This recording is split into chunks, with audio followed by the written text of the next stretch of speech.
The artificial gravity on Rim Station Theta always felt a little heavier in the mornings. Or perhaps that was just the weight of 18 years of service dragging at Commander Jace Rourke's knees. He ran along the curved promenade of the habitat ring, his breath hitching in a rhythmic, disciplined cadence. The air here tasted of recycled ozone and the faint metallic tang of starship exhaust from the nearby docking bays. Around him, the station was waking up. Dock workers in grease-stained exosuits grunted as they moved crates, and neon signs flickered to life, advertising synthetic noodles and cheap off-world escapism. Jace ignored them all. He focused on the beat of his boots against the deck plates. 1, 2, 1, 2. He was 45 years old, though his joints felt 60 in his eyes when he caught his reflection in a dark shop window. Looked 100. He had the lean, corded build of a man who had spent 2 decades lying perfectly still in uncomfortable places, waiting for a single second of action. He kept his hair cropped short, a habit Starfleet had drilled into him and one he could not shake even now. 3 years into a semi-retirement that felt more like a self-imposed exile. He finished his 10-kilometer run at the Sector 7 bulkhead and walked the rest of the way back to his apartment. It was a small utilitarian box stacked halfway up a residential tower that smelled perpetually of boiled cabbage. Inside, the space was aggressively tidy. There were no stray clothes, no unwashed dishes, and absolutely no clutter, save for the chaos his daughter, Mia, brought into his life. Jace stripped off his sweat-soaked shirt and moved to the workbench in the corner of the living room. This was his altar. Laid out on a velvet cloth were the disassembled components of a tritanium-barreled sniper rifle, a relic from the border wars. He had not fired it in 3 years. He had no intention of firing it ever again. Yet, every morning, he took it apart, cleaned every microscopic speck of dust from the firing pin, and put it back together. It was not about the weapon. It was about the control. As he oiled the bolt assembly, his mind drifted, unbidden, to the memories he tried to scrub away with the gun oil. He saw the purple rain of Kalor 6. He saw the crosshairs settling on the back of a dignitary's head. He saw faces. So many faces, he never knew their names. Only their coordinates and the precise windage required to end their timelines. They had been orders, necessary removals, political stabilizations. He snapped the barrel back into the receiver with a sharp metallic clack that echoed in the silent apartment. Hunger gnawed at him. He moved to the kitchenette, intending to make breakfast for Mia. She had been staying out late recently, caught up in the whirlwind of interspecies student politics at the station academy. He cracked 2 synthetic eggs into a pan, frowning as the edges immediately browned too fast. Cooking was an organic, chaotic process that refused to obey the laws of ballistics. He could hit a target from 2 kilometers away in a high wind storm, but he could not scramble eggs without burning them. The front door chimed and slid open. Jace turned, spatula in hand, ready to offer a deadpan comment about her being late for school. The words died in his throat. Mia stood in the doorway. She was 17, bright and fierce, usually wearing her rebellion like a suit of armor. Today, the armor was gone. Her face was blotchy and red. Her eyes were swollen. She was shaking, her hands clenched into fists at her sides, her backpack sliding off one shoulder to hit the floor with a thud. Jace froze. He knew how to handle insurgents, saboteurs, and hostile environments. He did not know how to handle a crying teenage girl. "Mia, what is the status?" he asked, his voice defaulting to command tone before he could soften it. She didn't answer. She rushed forward, crossing the small room in 3 strides, and collapsed into his chest. Jace stiffened, his arms hovering awkwardly for a second before he patted her back, careful not to get egg grease on her tunic. "Dad," she choked out, the words wet and fractured. "Dad." "My alien boyfriend broke up." Jace blinked, staring over the top of her head at the half-assembled rifle on the workbench. He had known she was seeing someone. Kale, a Cerethian boy from the exchange program. Jace had never properly met him, mostly because Jace avoided meeting anyone who might require him to make small talk. But he knew the type. High caste, wealthy, full of poetic nonsense about the stars. "He broke up with you?" Jace repeated, trying to process the tactical situation. "He told me we could never speak again." Mia sobbed into his shirt. He just stood there. He was so cold. It was like he did not even know me. Jace felt a strange, sharp pang in his chest. It was not anger, exactly, but a defensive spike. Someone had hurt his unit, but this was emotional damage, and his medkit did not have bandages for that. He gently pried her away so he could look at her. "Mia." "Listen to me," Jace said, his voice level and logical. "He is a teenage boy.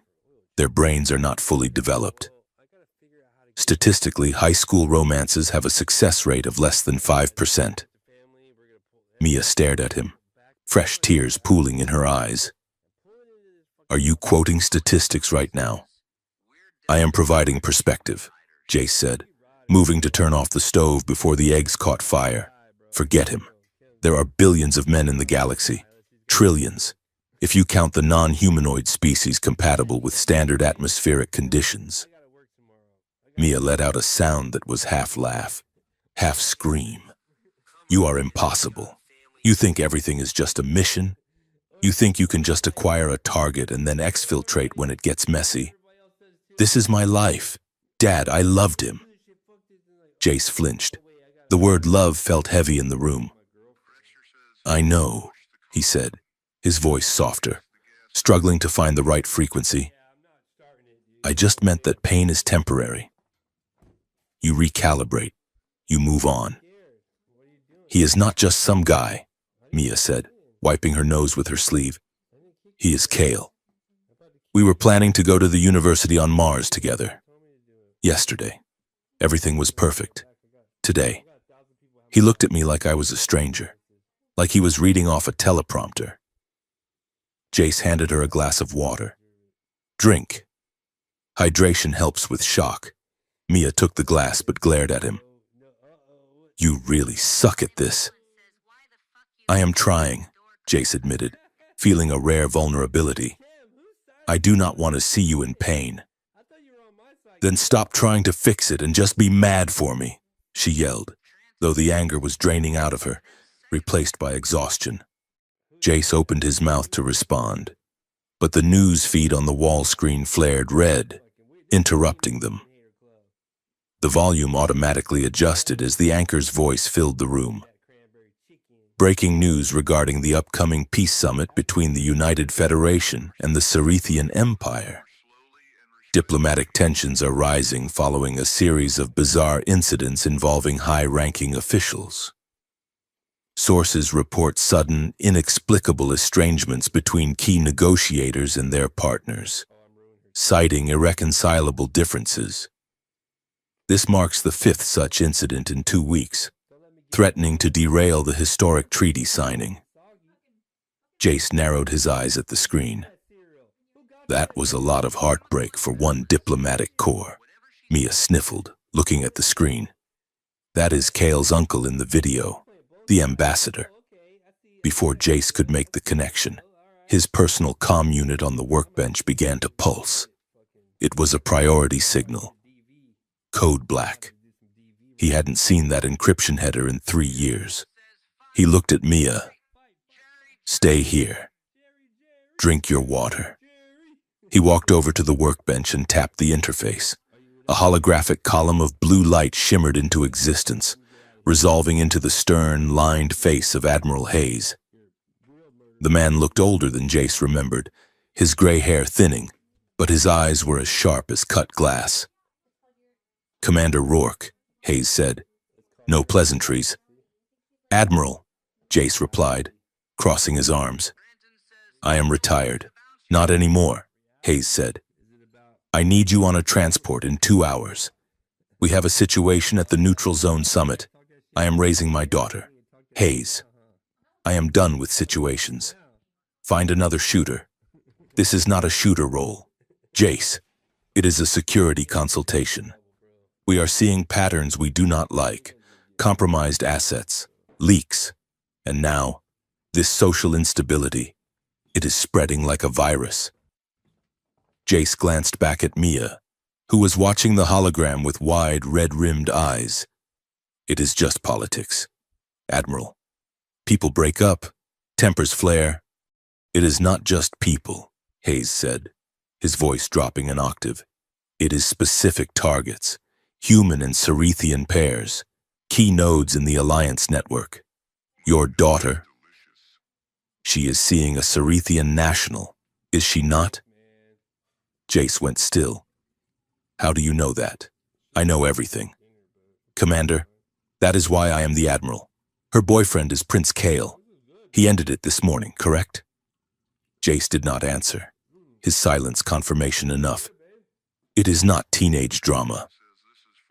"Rourke," Hayes pressed, "it is an operation. Someone is flipping switches in their heads. If we do not secure that summit, the Alliance collapses. And if the Alliance collapses, the border wars start again. You know what that looks like. You spent 18 years looking at it through a scope." "I cannot leave her," Jace said, his resolve wavering. "She is a mess." Mia stood up.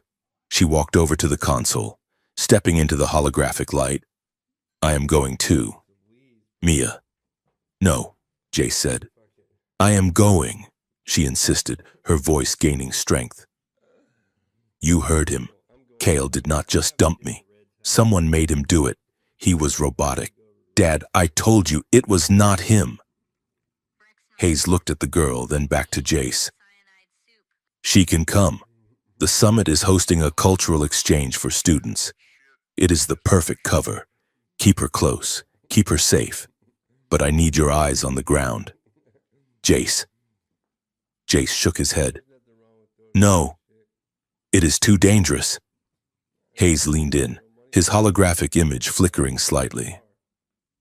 "I am unsealing the obsidian files." "Jace." The room seemed to drop in temperature. Jace felt a cold sweat break on the back of his neck. The obsidian files contained the unredacted mission logs of his final operation. The one he had never spoken about. The one that woke him up screaming in the middle of the night. "Everything you have wanted to know about who ordered that shot," Hayes said softly. "It is all there. I will give you the key if you take the job." Jace looked at the files in his mind, the missing pieces of a puzzle that had tormented him for years. He looked at Mia, who was desperate for answers of her own. He realized he was trapped. The past and the present had flanked him. "Fine," Jace said, his voice like gravel. "I am in. But she stays in the green zone. If I see one weapon near her, I am taking the shuttle home." "Agreed," Hayes said. "A transport is docking at your ring in 40 minutes. Pack your dress blues, Commander. You are going to a party." The hologram vanished. Jace looked at Mia. She wiped the last tear from her cheek, her expression hardening into something that looked disturbingly like his own. "Go pack," Jace said, "and bring your formal wear. Apparently, we are going to get Kale back." Mia nodded, a fierce light igniting in her eyes. "I am going to get an explanation. And then, I might punch him." The transport ship Star of Calmness was a sleek, diplomatic courier vessel, a far cry from the troop carriers Jace was used to. The interior smelled of lavender and money. Jace spent the 6-hour journey pacing the lounge, feeling out of place in his dress uniform. It was tight in the shoulders. He felt like an imposter, a wolf dressed in wool. Mia sat by the viewport, watching the stars streak by. She had stopped crying, but her silence was heavy. She was plotting. Jace recognized the look. It was the same look recruits gave before they did something brave and stupid. As they approached the neutral station, a massive, glittering construct spinning in the void between Federation and Cerethian space, Jace's instincts began to prickle. He watched the other passengers. There were Cerethian diplomats in flowing, iridescent robes, their skin pale and shimmering, their movements fluid. But the security was wrong. Jace noticed the guards flanking the Cerethian delegation. They were too rigid. Their scan patterns were aggressive. He saw Prince Kale near the front of the cabin, surrounded by 4 heavy-set guards. The boy looked hollow. He stared straight ahead, eyes glazed, hands resting perfectly still on his knees. He looked less like a prince and more like a prisoner transport. "Dad, look," Mia whispered, nodding toward Kale. "He is right there." "Do not engage," Jace warned, his hand instinctively drifting to his hip, where his sidearm would be if he were allowed to carry one. "He looks sick," Mia said. "He looks handled," Jace corrected. He moved toward the airlock as the docking clamps engaged with a shudder. He overheard 2 junior officers whispering near the galley. "Is she on board?" "Who?" "The Wolf, Eris, the new security chief. I heard she can smell a lie from 10 meters away. They say she is the one who locked down the prince." Jace filed the name away. "Eris." The airlock hissed open, revealing the grand docking bay of the neutral station. It was a cathedral of glass and steel, flooded with light. Delegates from a dozen worlds milled about, a sea of colors and languages. Jace stepped off the ramp, Mia close at his heel. He scanned the upper gantries. Clear. He scanned the crowd, potential threats everywhere. He was looking for choke points, escape routes, cover. Then, he felt it. A weight. A gaze. He stopped and looked up toward the VIP reception platform. Standing at the railing, looking down at the disembarking passengers, was a Cerethian woman. She was tall, even for her species, with skin that seemed to hold a layer of moonlight just beneath the surface.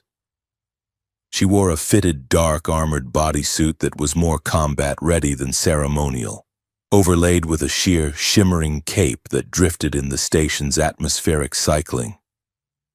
Her hair was a cascade of silver, pulled back severe and tight. But it was her eyes that stopped Jace cold. They were violet, sharp, and assessing. She wasn't looking at the crowd. She wasn't looking at the diplomats. She was looking directly at him. It wasn't a casual glance. It was a target acquisition. She stood with a predatory grace, her hands resting on the railing, her posture radiating absolute control. Jace felt a jolt of electricity run down his spine, the kind of warning signal that usually preceded a firefight. But beneath the threat assessment, there was something else, a magnetic pull, a recognition. She tilted her head slightly, her gaze tracking him as he moved. "Who is that?" Mia asked, following his line of sight. "That," Jace said, not breaking eye contact with the woman on the balcony, "is the person who is going to make this mission very complicated." The woman turned and vanished into the shadows of the upper level, leaving Jace standing in the bright light of the docking bay, his heart hammering against his ribs, knowing that for the first time in 18 years, he wasn't the hunter. He was the game. The Tactical Operations Center of the neutral station was a circular room dominated by a floating holographic map of the sector, glowing with the cool blue light of Federation data streams and the amber pulse of Cerethian networks. Commander Jace Rourke stood on the Federation side of the table, his arms crossed, his posture rigid. He felt the familiar itch of irritation that usually accompanied Joint Task Force briefings. Across the table stood Aris. He had learned her full title in the last hour. High Inquisitor Aris of the House of Vilos, head of internal security for the Imperial delegation, and sister to the Crown Prince. She did not look like a bureaucrat. She looked like a weapon that had been sheathed in silk. Her skin had a faint, bioluminescent shimmer that seemed to react to her mood, currently glowing with a cool, violet detachedness.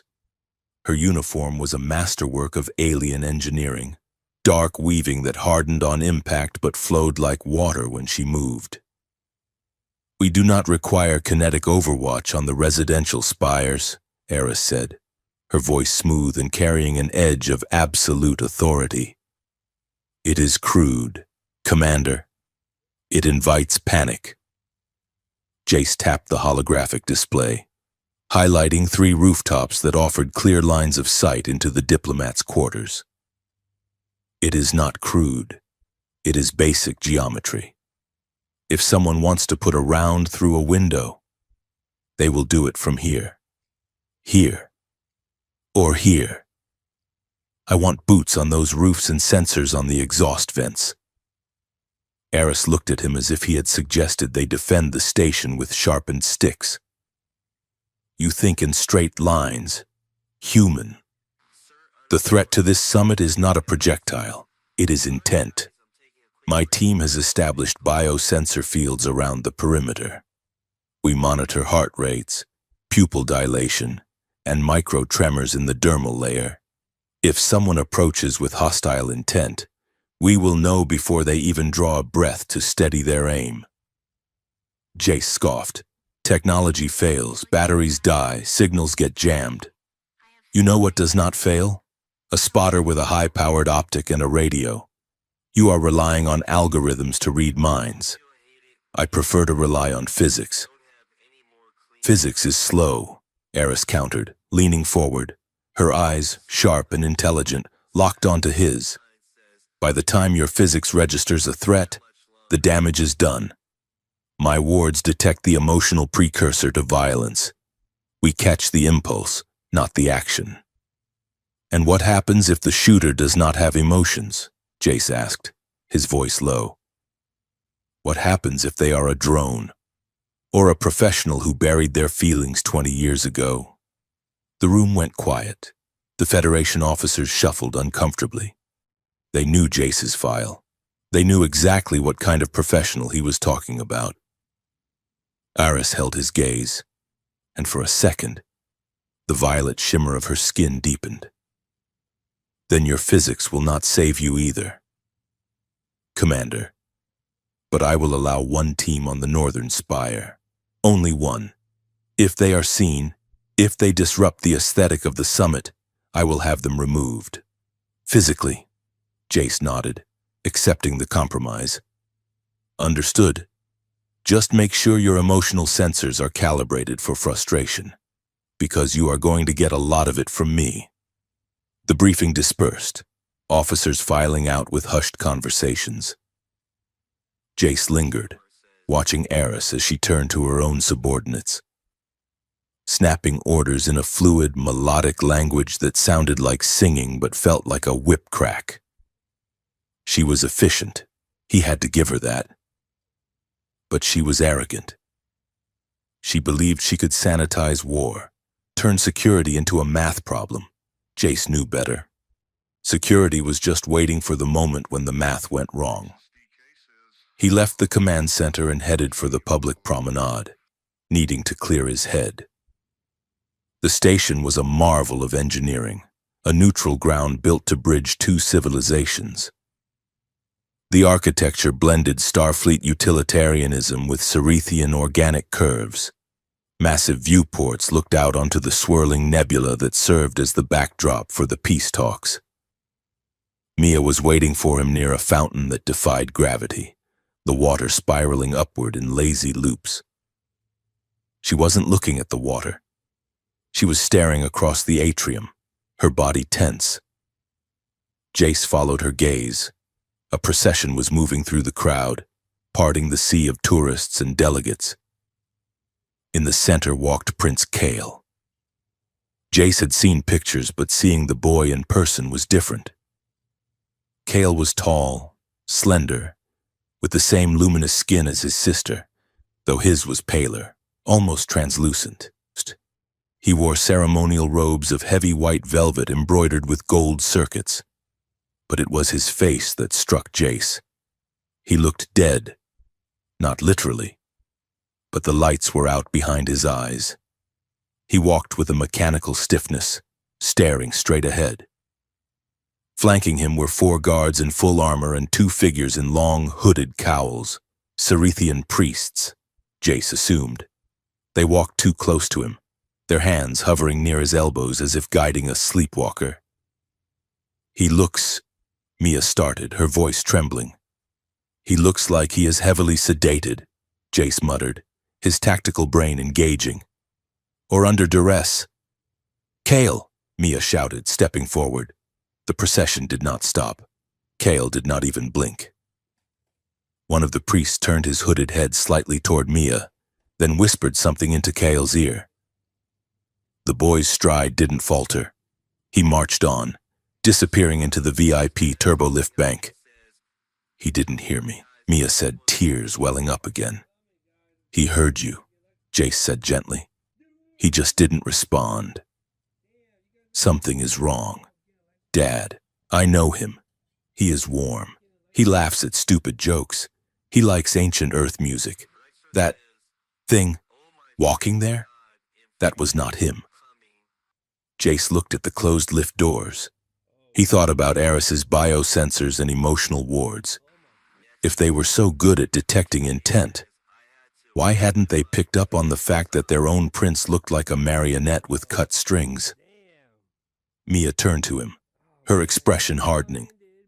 "I need to talk to him, face to face.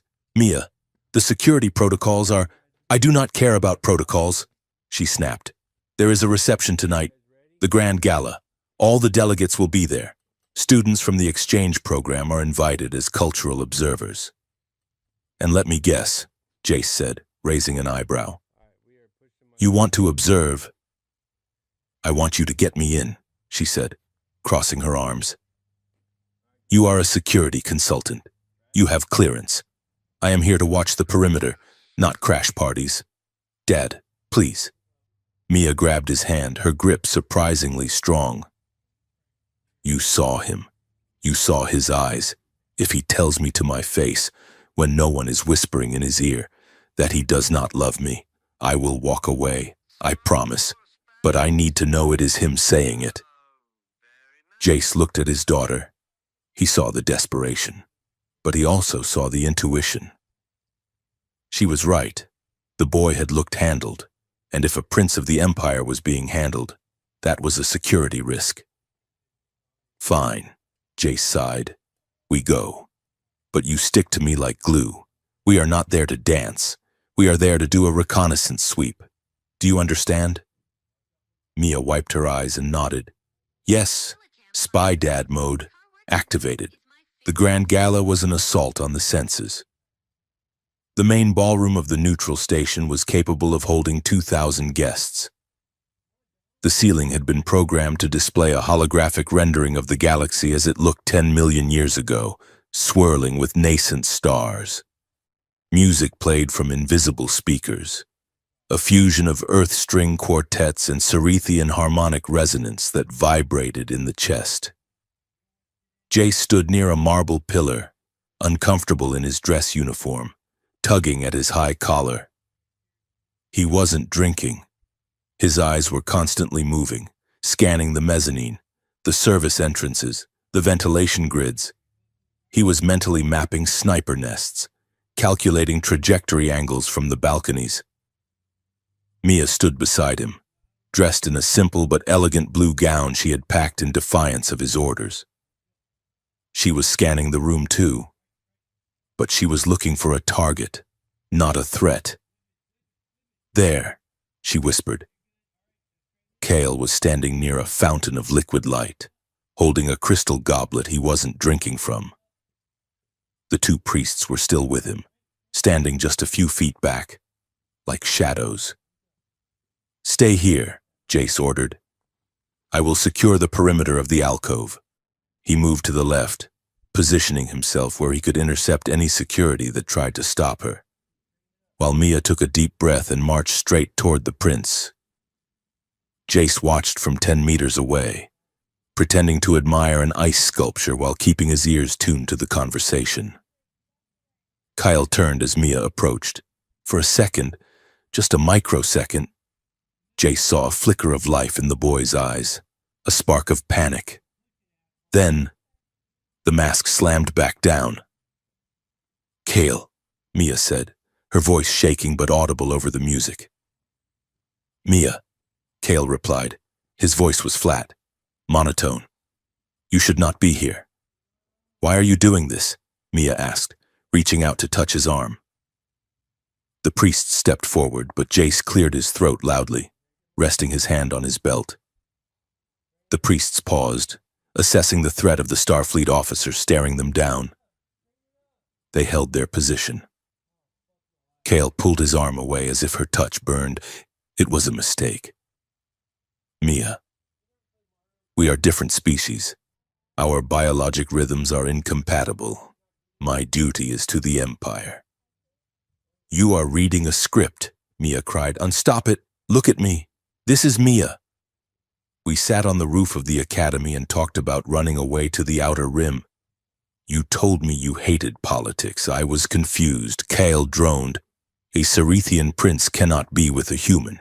It creates political instability. Only please remove yourself from my presence." Mia stared at him, heartbreak warring with confusion. "Kale, you are scaring me. Enough." The voice cut through the air like a blade. Eris stepped out of the crowd, her shimmering cape settling around her like wings. She looked furious. She moved between Mia and Kale, breaking their line of sight. "This is a diplomatic function, not a schoolyard," Eris said, her violet eyes blazing. "You are embarrassing yourself, child." "I am not a child," Mia shot back, though her voice wavered. "And I know he is lying." Aris ignored her and turned to the guards. "Escort the prince to his quarters. He is fatigued." "No! Wait!" Mia shouted, but the guards were already moving, boxing Kale in and marching him away. He didn't look back. He didn't fight. He just turned and walked in step with them. Eris turned her gaze on Jace, who had stepped up beside Mia, placing a protective hand on her shoulder. "Control your daughter." "Commander," Eris hissed, "or I will revoke your clearance." "She has a right to an explanation," Jace said calmly, though his pulse was spiking. "She has a right to nothing," Eris replied. "Kyle is royalty. She is a distraction. If she approaches him again, I will have her detained for harassment of a dignitary." "Is that a threat?" Jace asked, his voice dropping. "It is a security guarantee," Eris said. She turned on her heel and followed her brother's entourage. Mia stood trembling, tears finally spilling over. He was reciting it. "Dad," she whispered. "He used the words biologic rhythms. He hates that term. He makes fun of the priests for using it." "I know," Jace said quietly. He ushered Mia toward the exit, his mind racing. Kale hadn't just been cold, he had been inaccurate. And Eris wasn't just being a protective sister. She was scared. Jace had seen it in her eyes when she looked at Kale. She wasn't angry at Mia. She was terrified of what Kale might say if he went off script. An hour later, having dropped a distraught Mia off at their temporary quarters with strict orders to lock the door, Jace found himself stalking down the service corridors of the station's executive level. He needed answers, and he wasn't going to get them at a cocktail party. He rounded a corner and nearly collided with Aris. She was pacing, her shimmer cape discarded, holding a datapad with white-knuckled intensity. She stopped, startled, and then her face settled into a scowl. "Are you stalking me, Commander?" "I am patrolling," Jace lied smoothly. This is a high-traffic corridor for service drones, vulnerable to sabotage. You are a terrible liar, Eris said. You are looking for Kale. I am looking for an explanation, Jace said, stepping into her space. The corridor was narrow, dimly lit by emergency strips. Why is your brother acting like he has been lobotomized? Watch your tone, Eris warned, though she didn't back down. Kale is under immense pressure. The weight of the Empire is on his shoulders. That is not pressure, Jace said. That is programming. I have seen shell-shocked soldiers with more life in their eyes. What are you doing to him? I am protecting him, Eris snapped, her composure cracking. Do you think I enjoy this? Do you think I want to see him miserable? But he is the key to the Alliance. If he falters, the hawks in my government will use it as an excuse to walk away from the table. So you drug him? Jace accused. We do not use drugs, Eris said, offended. We use stabilization meditations. That kid is not meditating. Eris, he is gone. They were standing inches apart now, the tension in the narrow hallway thick enough to choke on. Jace could smell the faint ozone scent of her skin. He could see the intricate alien geometry of her pupils dilating. He realized, with a sudden jolt, that she wasn't just angry. She was desperate. You humans think everything can be solved with passion, Aris said, her voice quieter. You throw your feelings around like grenades. You do not understand the cost of order. And you think order is worth turning people into machines, Jace countered. He looked at her, really looked at her. Beneath the regal armor and the arrogance, he saw a woman who was holding up the sky with her bare hands. And she looked at him, seeing past the gruff soldier to the man who was terrified for his daughter. The air between them seemed to vibrate. It wasn't just conflict. It was a recognition of shared burden. Jace felt a magnetic pull, an irrational urge to reach out, to break through that shimmering barrier of hers. Eris's breath hitched, her gaze dropping to his lips before snapping back to his eyes. A door hissed open down the hall. Aha! Mia stood there, wearing fuzzy pajamas and holding a half-eaten protein bar. She pointed a finger at them. I knew it, Mia yelled. You two are conspiring. Jace and Eris jumped apart as if a grenade had actually gone off. Mia! Jace barked, his face flushing hot. I told you to stay in the room. I got hungry. Mia marched up to them. Why are you whispering in the dark? Are you plotting to ship me back to Earth? No, Eris said quickly, smoothing her uniform. We were discussing security protocols. It looked like a very intense protocol, Mia said, eyeing them suspiciously. You were standing in his personal space.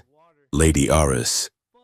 I was intimidating him, Eris said, recovering her icy demeanor. Intimidating, Jace corrected. And it was not working. Mia looked between them, chewing her protein bar.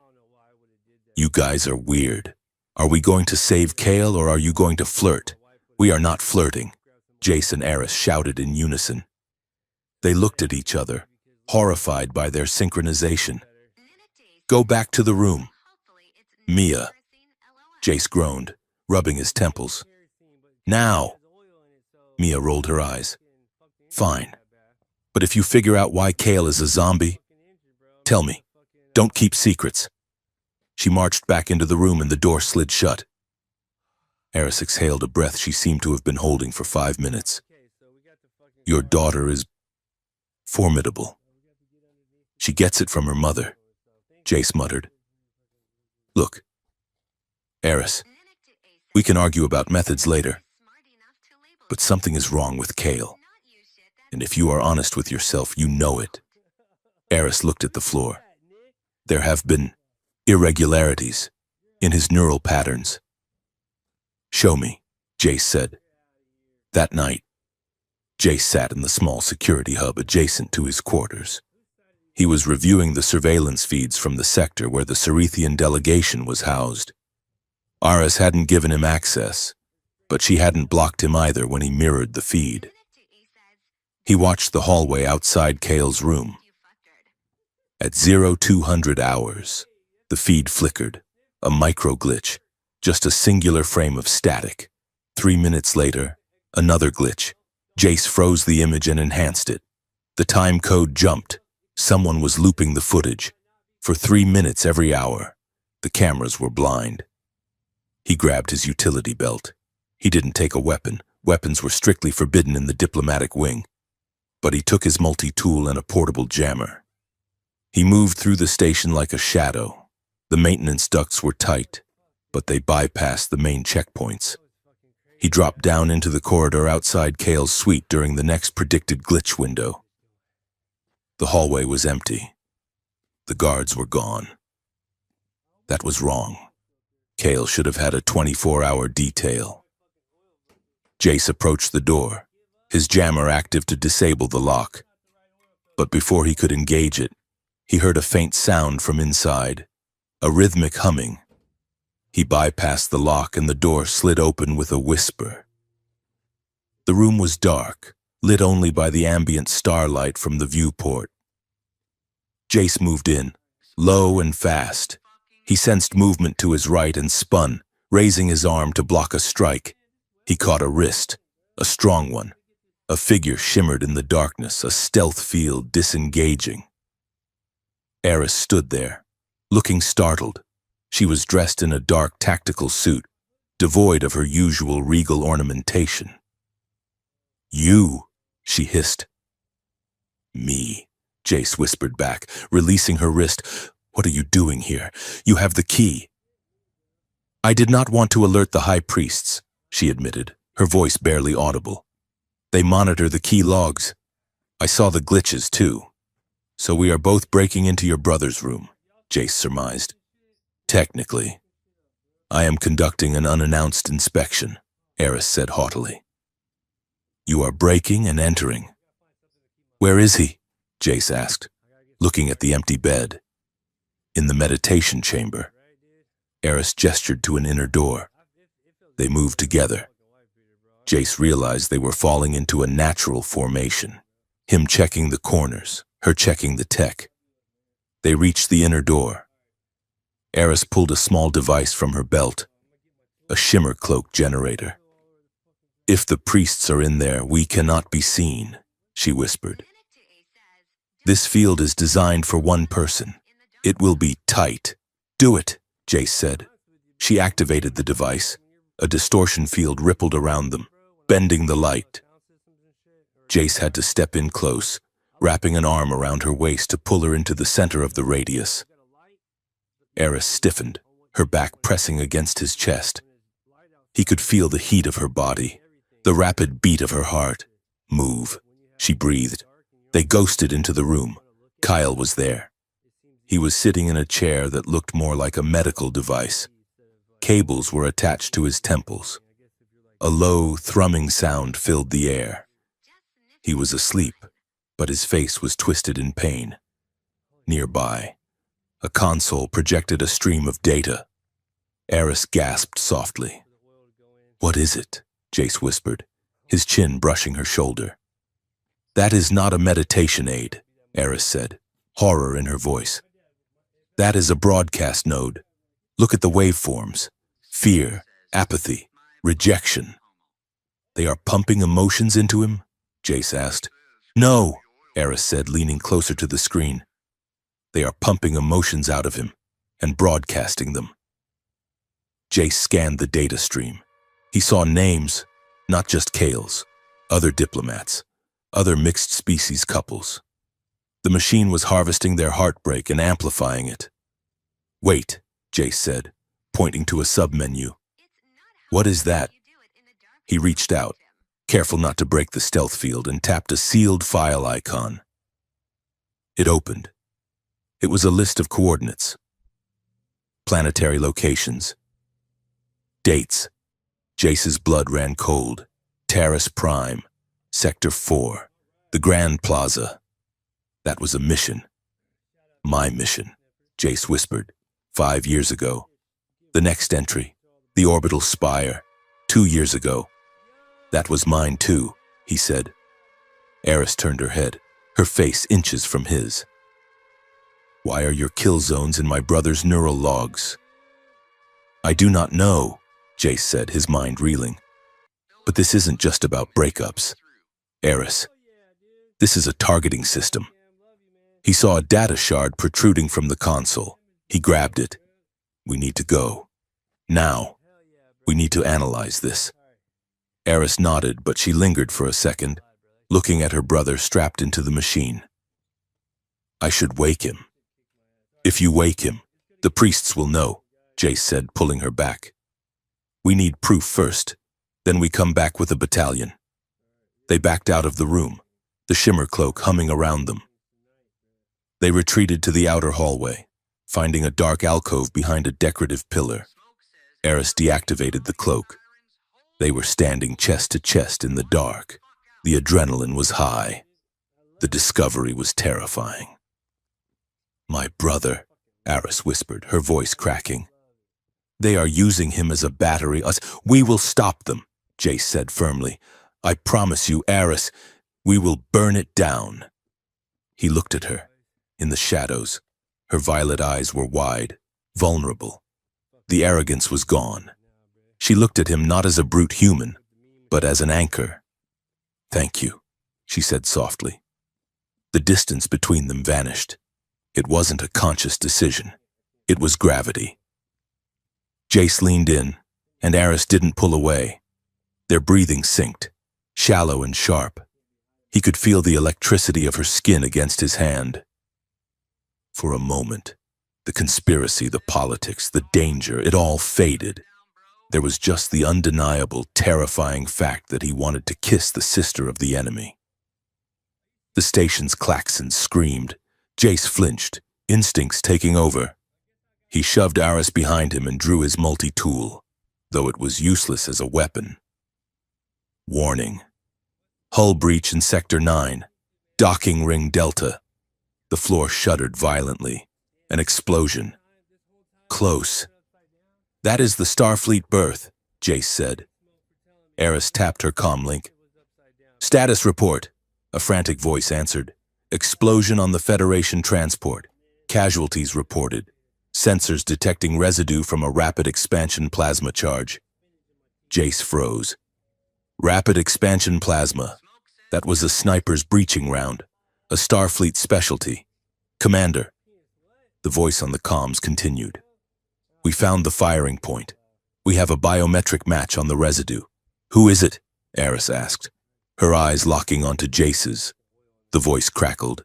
It is a match for Commander Jace Rourke. Jace stared at Eris. She stared back, the vulnerability vanishing, replaced by the cold calculation of the High Inquisitor. Eris. Jace started. She took a step back, her hand moving to the weapon on her hip. Run, she whispered. What? My guards are coming. If they find you here, with that data shard, after that report, they will execute you on sight. Eris, I did not do this, I know, she said, her voice shaking with a suppression of emotion that terrified him. But they do not. Go. Jace didn't argue. He turned and sprinted down the corridor, the red emergency lights pulsing like a heartbeat, the sound of heavy boots echoing in the distance behind him. He was running from the woman he wanted, carrying the proof that could destroy them both, while the station burned around them. The station was screaming. Klaxons tore through the air, a rhythmic, deafening pulse of red light and sonic warnings that vibrated in the marrow of Jace Rourke's bones. He was running. His boots hammered against the deck plates of the service corridor, his breath coming in sharp, disciplined gasps. Every instinct he had honed over 18 years of service was firing at once. Check 6.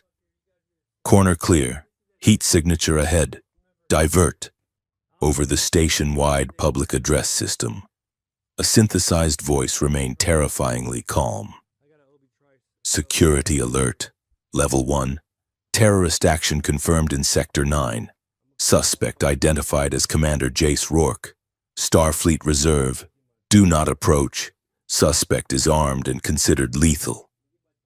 Lethal? Jace almost laughed, a dry, bitter sound in his throat. He was running with a multi-tool and a stolen data shard.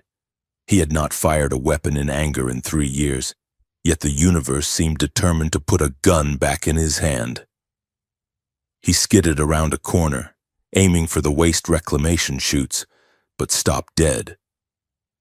A squad of Cerethian elite guards blocked the far end of the hallway.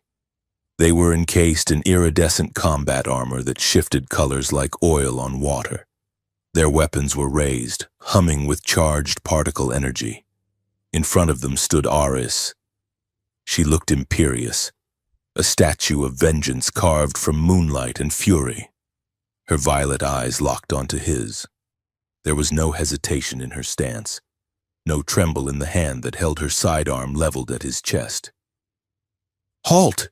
Aris commanded, her voice amplifying through the corridor. Jace froze, raising his hands slowly.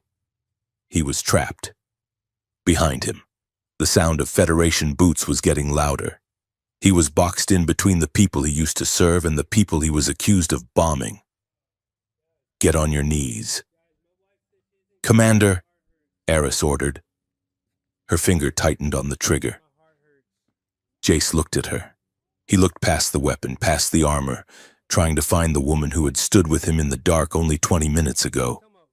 The woman whose breath had hitched when he leaned close. "I did not do this, Aris," Jace said, his voice steady despite the chaos. "You know I did not do this." "Silence," Aris snapped. "You were found at the scene. Your signature is on the explosive residue. Justice will be served." She walked toward him, the barrel of her weapon never wavering. She stopped 2 meters away. Her eyes were cold, hard flint. "Turn around," she hissed. Jace turned slowly, offering his back to her. He expected the stun bolt. He expected the searing pain of a neural disruptor. Instead, he heard her whisper, barely loud enough to bridge the gap between them. "Maintenance hatch 4. The locking mechanism is faulty. Kick it." Jace blinked. Aris raised her voice, shouting for the benefit of her guards and the approaching Starfleet team. "Suspect is resisting. Prepare to fire." She stepped to the side, ostensibly to get a better angle, but the movement blocked the line of sight from her own squad for a fraction of a second. Jace didn't waste the gift. He dropped his shoulder and drove his boot into the panel of the maintenance hatch on the wall. It gave way with a screech of tortured metal. He threw himself into the darkness of the chute just as a volley of plasma fire scorched the air where his head had been. He tumbled down the slick and steep slide of the reclamation tube, the sound of Aris shouting orders fading above him. "Fan out." He went into the ventilation shafts. Sector 4. She was sending them the wrong way. Jace hit the bottom of the chute and rolled, splashing into a shallow pool of tepid recycled water in the station's underbelly. He lay there for a second, staring up at the dripping pipes and tangled conduits of the sublevels. She had let him go. The underlevels of the neutral station were a mechanical purgatory, a maze of gravity generators, atmospheric scrubbers, and automated cargo tracks. The air was thick with humidity and the smell of ozone. Jace moved with caution, keeping to the shadows. He needed to get off the grid. He needed to analyze the shard. He reached the rendezvous point he had mentally marked during his arrival, a decommissioned cargo bay in the low-gravity sector. The door mechanism was rusted, but he pried it open and slipped inside. The bay was vast and dim, filled with floating crates that had come loose from their magnetic tethers. Dust motes danced in the air, suspended in the microgravity. "Dad?" The voice came from behind a floating container of refined ore. Jace spun, heart leaping into his throat. "Mia." She pushed off the crate and drifted toward him, her blue gala dress torn at the hem, her feet bare. She was holding a heavy wrench like a baseball bat. Her face was streaked with grime and tears, but her jaw was set in that stubborn line that was so painfully familiar. Mia. Jace exhaled, the relief making his knees weak. I told you to stay in the room. Yeah. Well, the room was surrounded by Starfleet security teams kicking down doors, Mia said, her voice shaking.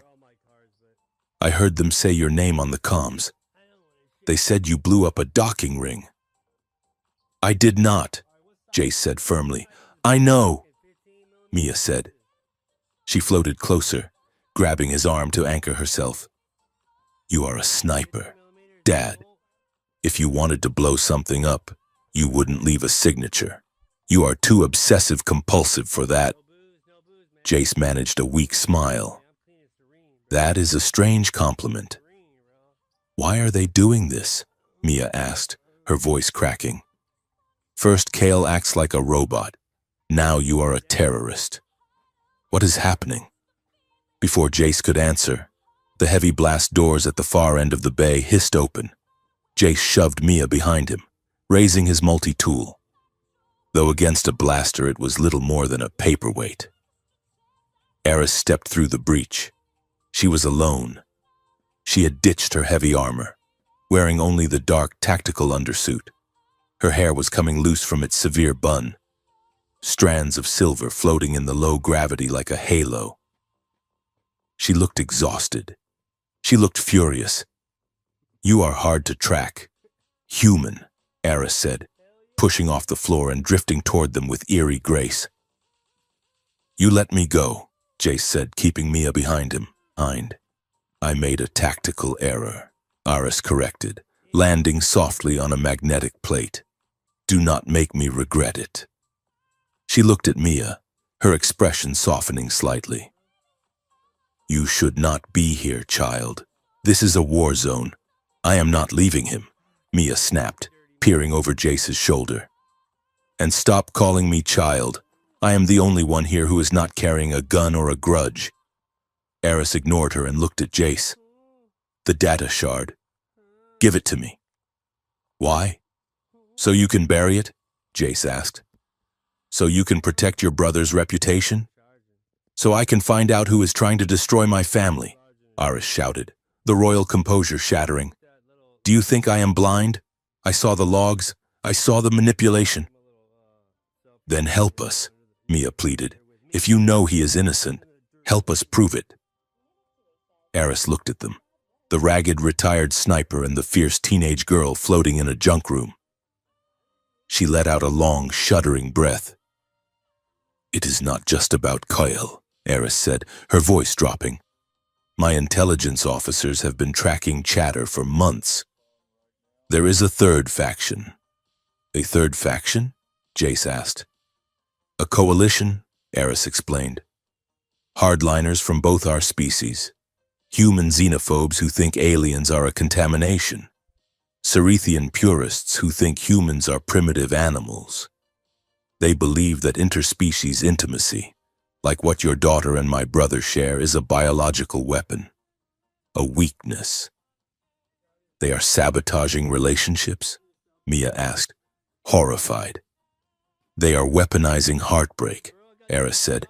They create pain, then they use that pain to fuel political extremism.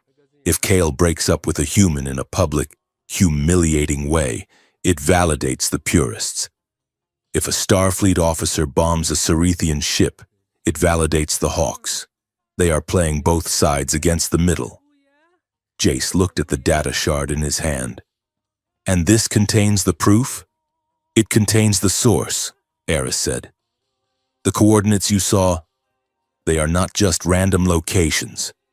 They are the nodes of the network.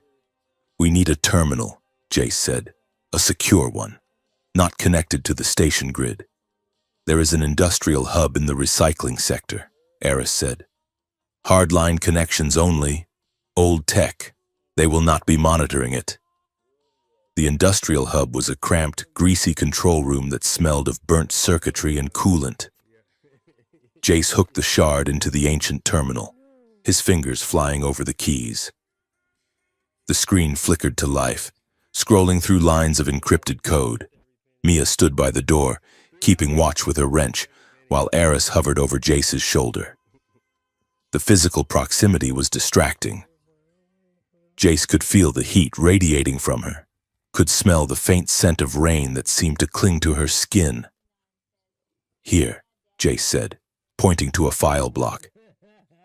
"These are the mission logs we saw in Kale's room." "Open the sealed entry," Eris commanded. "The one from 5 years ago. The one you recognized." Jace hesitated. He felt a cold knot in his stomach. That mission, the long wait in the violet grass, the wind reading, the shot. He keyed in the decryption sequence. The file opened. It was a standard Starfleet after-action report, except for the target profile. Operation, Silent Night. Target, Strategic Sovereign. Designation, Empress Vela of the House of Vilos. Location, the Summer Palace, Kalor 6. Status, terminated. Asset, Commander Jace Rourke. The silence in the room was absolute. It was heavier than the gravity of a black hole. Jace stared at the screen. The words blurred. Empress Vela. He hadn't known the name. The orders had been redacted. Target is a warlord financing border terrorism. Eliminate to stabilize the region. That was what Hayes had told him. He felt a presence shift beside him. The air temperature seemed to drop. He turned slowly. Eris was staring at the screen. Her face was devoid of color. Her eyes were wide, dark pools of incomprehension that rapidly filled with a horror so profound it physically hurt to look at. "Vela," she whispered. Her voice was a broken glass thing. "That was my mother." Jace stopped breathing. I did not know. The briefing said she was a warlord. She was a reformer." Eris screamed. The sound tore through the small room. She was negotiating the first peace treaty. She was trying to end the war. She lunged. It happened so fast Jace barely registered the movement. Eris was a blur of motion. She slammed him back against the control console, her forearm crushing his windpipe. In her other hand, a slender, curved blade had materialized, a ceremonial dagger she must have had concealed in her boot. The tip of the blade pressed into the soft hollow of Jace's throat. A single drop of blood welled up around the steel. "You!" Eris snarled, her face inches from his. Tears were streaming down her cheeks, glowing faintly with bioluminescence. "You killed her. I watched her die. I was standing right beside her on the balcony. I felt her fear when the bullet hit. I felt her life vanish." Jace didn't fight back. He didn't try to disarm her. He looked into her eyes and saw the raw, gaping wound he had inflicted 5 years ago. He raised his hands, palms open in surrender. "Do it!" he rasped. Eris's hand trembled. The blade nicked his skin. "Do not tell me to do it. Fight me. Defend yourself, soldier. I cannot," Jace whispered. "I took her from you. I did not know who she was, but I took her. That is on me. If this is how it ends, then it is justice." Eris let out a sob that sounded like a growl. She pressed harder. The resolve in her eyes was terrifying. She wanted to. Every fiber of her being wanted to drive that blade home and end the pain. "Stop it!" Mia threw herself between them. She didn't have a weapon. She just shoved her hands against Eris's armor, trying to push her away. "Get out of the way!" Eris shouted, not breaking her gaze from Jace. "No!" Mia yelled back, crying. "You are doing exactly what they want." Eris froze. "What? Look at you!" Mia screamed, shaking Eris's arm. "You are ready to kill the only person who can help us save Kale because of something that happened 5 years ago. That is the plan. Eris, they want us to hate each other. They want the humans and the Cerethians to kill each other over old wounds so they can take over." Eris stared at Jace. Her chest heaved. The blade was still at his throat. "He killed my mother," Eris whispered. the fight draining out of her, replaced by an agonizing grief. "And someone ordered him to do it," Mia cried. "Someone lied to him just like they are lying to Kale. If you kill him now, the liars win, the conspiracy wins, and Kale stays a prisoner forever. Is that what your mother would have wanted?" Eris flinched as if slapped. She looked at the blade in her hand. Then she looked at Jace's eyes that held no fear, only a mirror of her own sorrow. She screamed, a sound of pure frustration, and slammed the dagger into the metal console next to Jace's head. It buried itself to the hilt, severing the connection to the terminal. The screen went black. She backed away, gasping for air, turning her back to them. She leaned against the far wall, sliding down until she was crouching on the floor, her head in her hands. Jace touched his throat. His hand came away with a smear of blood. He looked at Mia. She was trembling, terrified, but she stood her ground. "Thank you," Jace mouthed. He walked slowly toward Eris. He didn't touch her. He just sat down on the floor, a few feet away. "We have to move," Jace said quietly. "They will have tracked that terminal activation." Eris didn't look up. "Get away from me. We are partners." "Eris, until Kale is safe, I hate you," she whispered. "I know," Jace said. "I hate me too." They became fugitives in the belly of the station.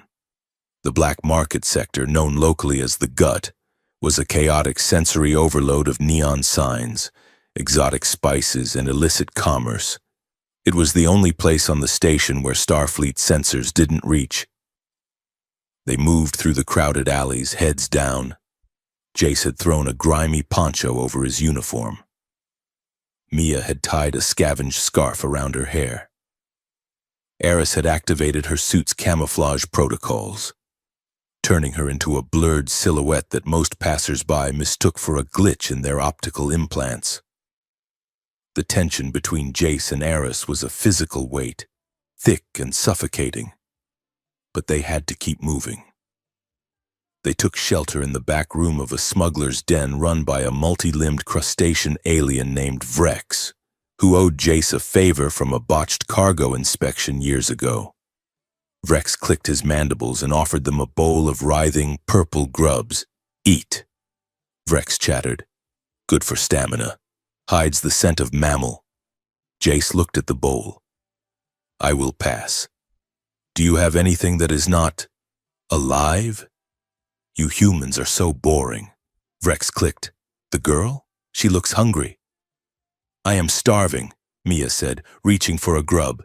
"Mia, no," Jace warned. "That is a hallucino grub. You eat that, and you will think you are a mathematical equation for the next 6 hours. Mia pulled her hand back. "Okay, never mind." The brief moment of levity broke the crushing atmosphere, but only for a second. Eris stood in the corner, staring out through the slat in the blast shutters, watching the crowds. She hadn't spoken since the control room. Jace moved to the other side of the room, beckoning Mia. "Come here," he said softly. He found a long metallic pipe and handed it to her. "What is this?" Mia asked. "It is a rifle." "Pretend," Jace said. "Dad, really? Now? If things go south, you need to know what to do. You panicked in the cargo bay. You stood in the line of fire. I stood in front of you," Mia corrected. "Same thing." Jace said, "Hold it up. Tuck it into your shoulder. No, tighter. It has to be part of your bone structure." He adjusted her stance, his hands gentle but firm. "Breathe in through the nose," Jace instructed. 4 seconds, hold for 4. Out for 4. Mia sighed but complied. In. Hold. Out. Keep your eyes open, Jace said. "Do not tunnel vision. Scan the periphery. The threat you see is the one you can handle. The threat you do not see is the one that kills you." Mia lowered the pipe. "You are doing it again." "Doing what?" "Turning feelings into tactics. You are teaching me how to shoot because you do not know how to talk about what happened back there. Jace stiffened. I am teaching you how to survive. Mia looked over at Eris, who was still facing the window, her silhouette lonely and rigid. You love her. Do you not? Mia whispered. Jace choked. What? That is absurd. She held a knife to my throat an hour ago. Yeah, Mia said dryly. And you let her. That is the most romantic thing I have ever seen, in a twisted, dysfunctional way. You guys are perfect for each other. She is a Cerethian High Inquisitor, Mia. I am a retired sniper who killed her mother. There is no universe where that works. Maybe, Mia said, lifting the pipe back to her shoulder. But you look at her like she is the only gravity in the room. Night cycle on the station brought a false twilight. The lights in the black market dimmed to a lurid purple. Jace found Eris sitting on a crate in a derelict shuttle dock adjoining the smuggler's den. The massive bay doors were cracked open, revealing the vast, star-strewn void outside. The silence here was absolute, save for the hum of the magnetic shields keeping the atmosphere in. She was trembling, not from cold, but from the aftershocks of rage and grief. Jace stood a few paces behind her. You should sleep, he said. I cannot sleep, Eris replied, not turning around. When I close my eyes, I see the balcony. I see the flash of the shot. Jace stepped closer. The guilt was a heavy stone in his gut, familiar and sharp. I never forgot it either, Jace said quietly. It was a windy day. The crosswind was 20 knots. It was an impossible shot.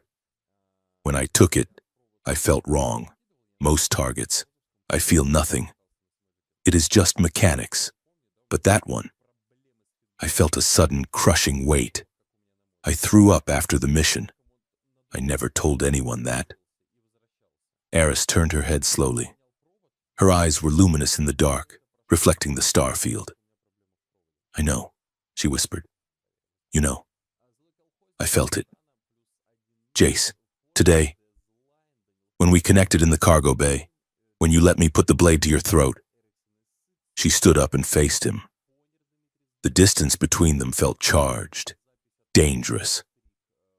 Cerethians are empathic, Eris said. We feel the echoes of strong emotions in those we are close to. Since the moment we met on the transport, I have felt this void in you, this deep black well of sorrow. It is not a void, Jace said. It is a graveyard. Eris stepped closer. She reached out, her hand hovering near his face. Her fingers were glowing softly. It terrifies me, she confessed. I should want you dead. My duty demands it. My heart demands it. But when I am near you, I do not feel a monster. I feel a man who is drowning in the same ocean I am. It is a messy ocean, Eris, Jace murmured. She touched his cheek. Her skin was cool, electric. The contact sent a shockwave through him, not pain, but a sudden, intense clarity. He felt her grief, sharp and jagged. He felt her confusion, and beneath it all, he felt a pull, a desperate, biological need for connection in a world that had been stripped of truth. You are the only thing that feels real, Eris whispered. Everyone else is lying. Kyle is being programmed. The diplomats are acting. But your pain, your regret, it is the most honest thing on this station. Jace leaned into her touch. He couldn't help it. He covered her hand with his own. His thumb brushed the shimmering skin of her wrist. I would take it back if I could, Jace said, his voice rough. I would take that bullet myself. I know, Eris said. She looked up at him. Her lips parted slightly. The air between them crackled with static. It was a boundary they shouldn't cross. It was treason. It was madness. And yet, Jace found himself leaning down, drawn by the gravity Mia had spoken of. Eris tilted her head back, her eyes fluttering shut, the glow of her hair intensifying, bathing them in a soft violet light. Their foreheads touched. A circuit closed. For a moment, they weren't enemies.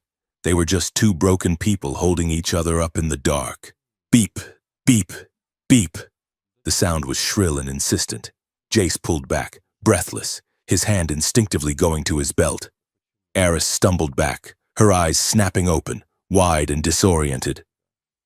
"My comms," Jace said, his voice ragged. "It is a prioritized frequency."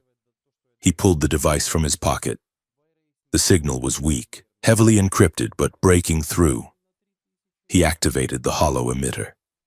A small, grainy image flickered into the air between them. It was Kale. He looked worse than before. His skin was gray, his eyes sunk deep into his skull. He was strapped into a chair, wires trailing from his head.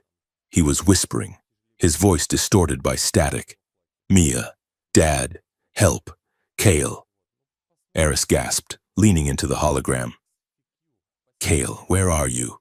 The boy's head lolled. "They are tuning it. The frequency. It hurts. I can feel everyone. So much hate. Eris, run. They know." The image convulsed. Kyle screamed, a silent digital scream as the feed corrupted. "They know you are watching." Kyle gasped out, "They are coming." The hologram died. Jace looked at Eris. The tender moment was gone, incinerated by the reality of the threat. "They tracked the signal," Jace said, grabbing his rifle. The pipe he had given Mia was gone, replaced by a scavenged energy blaster Vrex had sold him. A low hum began to vibrate through the floor plates of the dock. It grew louder, a buzzing swarm sound that made Jace's teeth ache. "Hunter killers," Eris said, her face pale. "Imperial drone swarm." Jace grabbed her hand. "Get Mia! We have to go deeper." They ran back into the smuggler's den. Mia was already up, holding her pipe, looking terrified as the buzzing sound grew to a roar outside the blast shutters. "Dad, we are burned!" Jace shouted. "Move!" The blast shutters exploded inward. Metal shrapnel sprayed the room.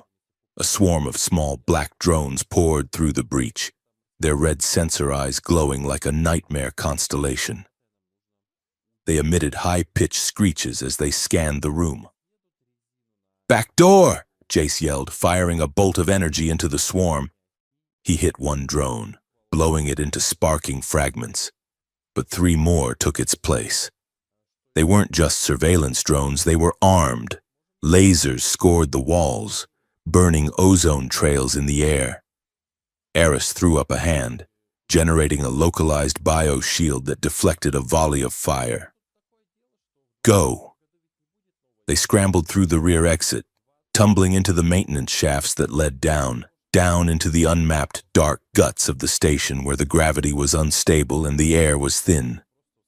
Behind them, the swarm buzzed and shrieked, a mechanical tide hungry for blood.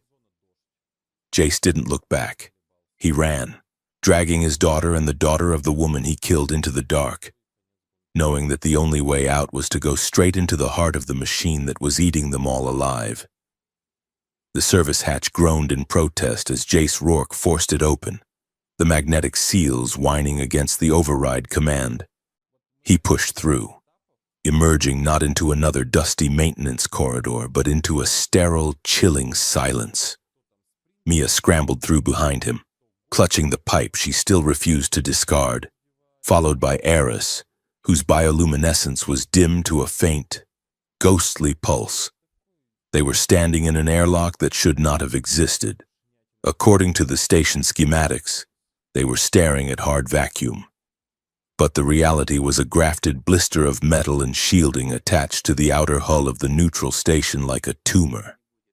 The air here smelled different. It lacked the recycled staleness of the main station. It smelled of ozone, burnt sugar, and something copper-sharp that made Jace's teeth ache. "Coordinates match," Jace whispered, checking the scanner Vrex had lent them. This is the source. Eris moved past him, her hand brushing the wall. She hissed, pulling her fingers back as if burned. What is it? Mia asked, her voice hushed. The metal, Iris said, her eyes wide with revulsion. It is woven with mnemonic conductive threads. This is temple tech. Sacred alloys used in the high sanctuaries to amplify prayer.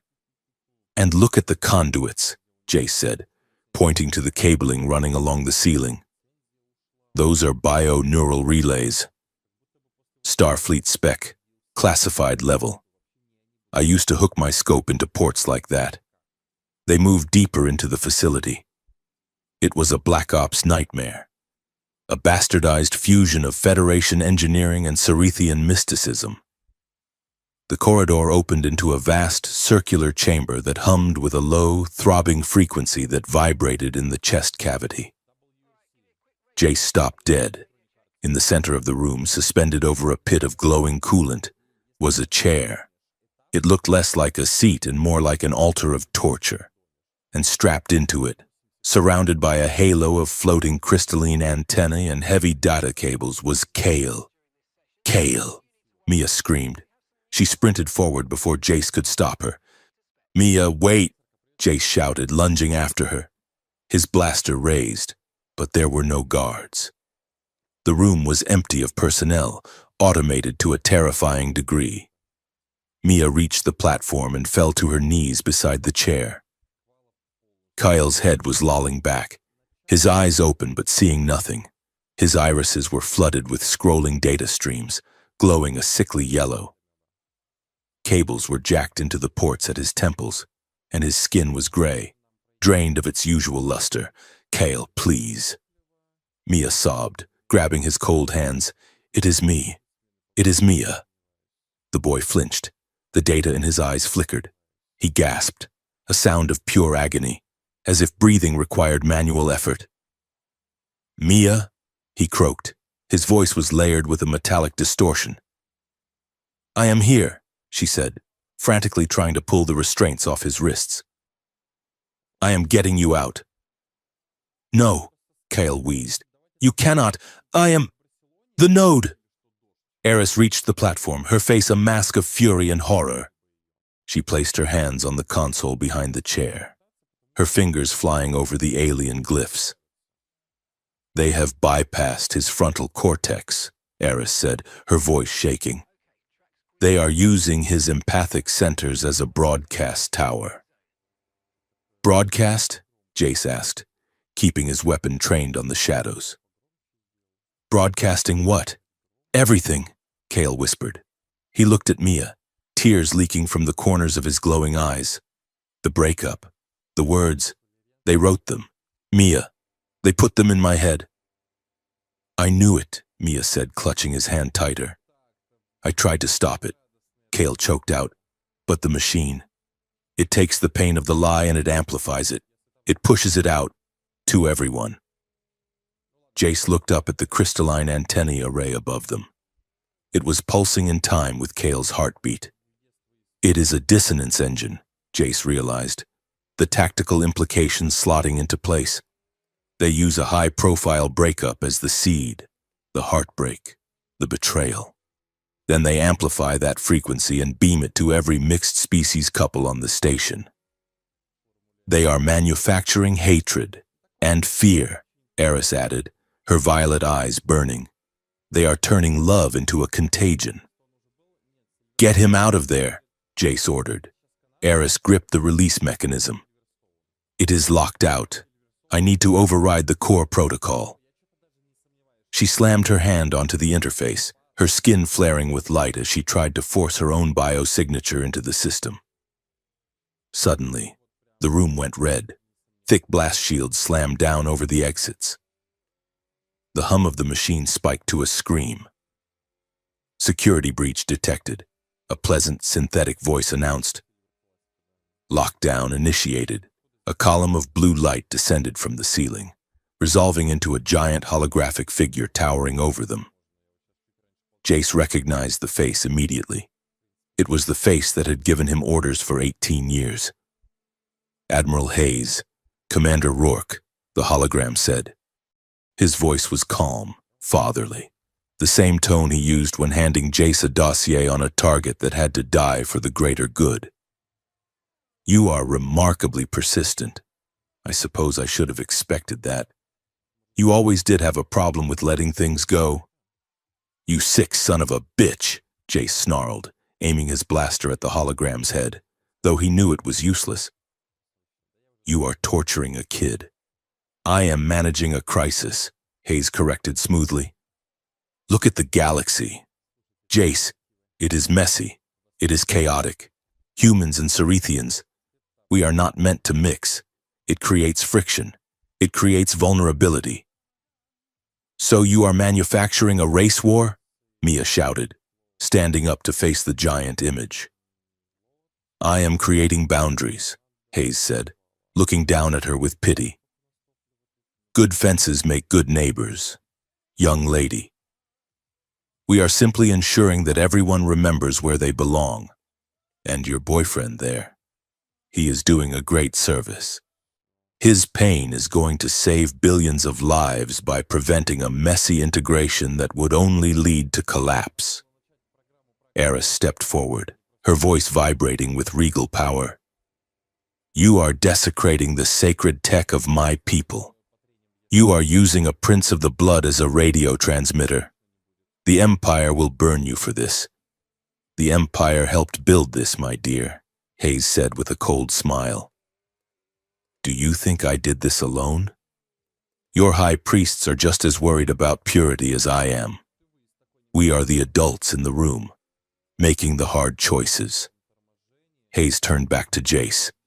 And you helped too, Commander. Every shot you took, every target you dropped, you cleared the board for us. You removed the variables, and you killed Eris's mother, didn't you? Eris flinched, but she did not look away from the hologram. She was a variable. Hayes continued.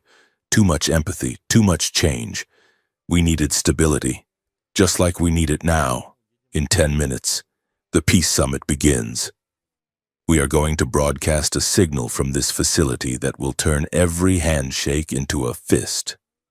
By tonight, the treaty will be dead, and order will be restored.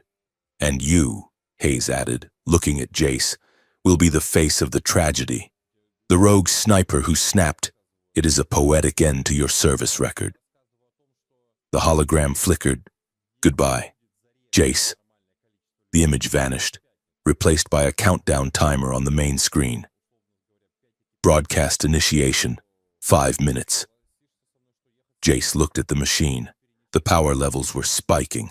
Kale screamed again, his back arching as the energy surged through him. We have to kill the power, Jace yelled. I cannot, Eris shouted over the roar of the engine. It is a closed loop. The energy is coming from the station's core, but it is filtered through a biological interface. It is filtered through Kale. If I cut the power abruptly, the feedback will fry his brain. He will die. There has to be a way to shut it down, Mia cried, holding Kale's thrashing body. Jace looked at the crystals. He looked at the Starfleet neural ports. He looked at Aris. Reverse the polarity, Jace said. What? Aris asked. It is a sniper trick, Jace said, his mind racing. When a scope is jammed, you flood the sensor with white light to reset the aperture. This machine is broadcasting hate, right? Dissonance? Yes, Aris said. So we flood it with the opposite, Jace said. We overload the signal. Aris looked at him, realizing what he was suggesting. You want to inject a counter-frequency?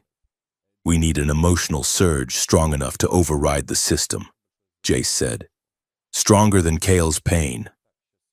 Eris looked at the empty neural chair opposite Kyle, a control seat used by the operators. It requires a neural sync, she said, her voice trembling. 2 minds, one human to interface with the tactical hardware, one Cerethian to interface with the crystals.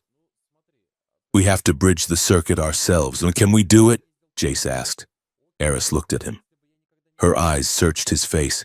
seeing the scars, the fear, and the resolve. It requires total vulnerability. Jace, she whispered. No shields. No secrets. If we do this, you will see everything in my head, and I will see everything in yours. If you hold anything back, if you have any hesitation, the feedback will kill us both. Jace holstered his blaster. He stepped up to the platform. I am tired of hiding, he said. Eris nodded slowly. She moved to the control seat. Mia, Jace said. When the light turns green, you pull those cables out of Kale. Do not hesitate. I won't, Mia said, wiping her face. Jace sat down in the chair facing Eris. It was intimate, uncomfortably so. Their knees were touching. He reached out and took her hands. Her skin was burning hot now, the bioluminescence flaring white. Eris grabbed a headset of glowing filaments and placed it over Jace's temples, then placed a matching one on her own. Look at me, she commanded. Jace looked. He locked eyes with the woman whose life he had ruined, the woman who had hunted him, the woman he was terrifyingly close to falling for. Initiating sync, Eris whispered. She closed her eyes. Jace did the same. The world dissolved. There was no sound, no station, no Kale screaming. There was only a blinding, white, infinite space. And then, the memories hit Jace like a physical blow. He wasn't in the chair anymore. He was standing on a balcony on Kalor 6. But he wasn't himself. He was smaller. He was wearing silk. He felt the warm breeze on his skin. He felt a profound, swelling hope in his chest, a mother's love for her daughter, a leader's hope for peace. I am Vila, the thought echoed in his mind, and I am so proud of Aris. Then, the impact. Jace felt the bullet hit. He didn't feel the recoil of the rifle, he felt the tearing of flesh. He felt the sudden, shocking cold of death. He felt the confusion. Why? I was trying to save them. He heard a scream, Eris's scream, but he heard it from the outside. Then the perspective slammed sideways. He was back in his own body, lying in the mud on the ridge, looking through the scope. But he wasn't alone. Eris was in his head. She felt the cold stock of the rifle against his cheek. She felt the slowing of his heart rate. She felt the order ringing in his ears. Target acquired. But more than that, she felt the aftermath. She felt the 18 years of silence, the nights Jace sat in the dark, cleaning a gun he hated. She felt the crushing weight of the secret he kept from Mia. She felt the isolation of a man who believed he was a monster. Unworthy of being touched, unworthy of being loved. Jace, Eris's voice echoed in the white space. You are drowning. I know, Jace's thought replied. I am sorry. Do not be sorry, Eris said. Be here. The memories swirled, mixing together. The pain of the Empress's death merged with the pain of the sniper's guilt. They swirled around each other, a vortex of black and gray. But then, a spark. It started as a small flame in the center of the vortex. Jace felt Eris's admiration for him, the way she respected his tactical mind, the way she had felt safe when he stood between her and the guards. He felt her attraction, a fierce, confusing heat that she had tried to suppress with duty, and Eris felt Jace's desire. It wasn't the predatory hunger of a conquest. It was a longing for peace. It was the way he looked at her not as a target, but as a star. He wanted to protect her. He wanted to stand beside her. The spark roared into a bonfire. The barrier between them vanished completely. It wasn't just thoughts anymore. It was raw, unfiltered emotion. They wanted each other. The intensity of it was terrifying. It was 18 years of repressed humanity colliding with a lifetime of royal duty. It was a sniper and a princess finding the only other person in the galaxy who understood the weight of the weapon. Use it, Eris commanded in the mind link. Take this fire, take this need, and push it out. Jace grabbed onto the feeling. He grabbed onto the image of Aris's face, the feeling of her hand in his, the absolute certainty that he would burn the universe down to keep her safe. He combined it with her love for Kale, her hope for the future. They took that blinding, white-hot ball of emotion, love, desire, redemption, and they shoved it into the network. In the physical world, the substation groaned, the crystals hanging above the chair shattered. Jace and Eris gasped in unison, their backs arching, light pouring from their eyes and mouths. The energy surged through the cables, bypassing the dissonance engine and flooding the transmitter array. The screen monitoring the broadcast output didn't just spike, it flatlined and then inverted. Across the neutral station, in private quarters and public halls, arguments stopped mid-sentence. A couple fighting in the promenade suddenly stopped, looking at each other with confusion, the anger evaporating like mist, replaced by a sudden, overwhelming urge to hold hands. Diplomats shouting across a table fell silent, remembering suddenly that they had grandchildren who played the same games. And in the chair, Kyle gasped. The yellow light in his eyes turned a soft, clear white. The tension left his body. Now, Jace choked out, blood running from his nose. Mia yanked the cables from Kale's temples. Sparks showered the room. The connection broke. Jace and Eris slumped forward, their foreheads colliding. They were gasping for air, sweating, shaking uncontrollably. Jace felt like he had just sprinted a marathon while being electrocuted. But he was alive, and Eris was gripping his hand so hard her knuckles were white. "We did it," she whispered, her voice rough. The room shuddered violently. A structural support beam crashed down, missing the platform by inches.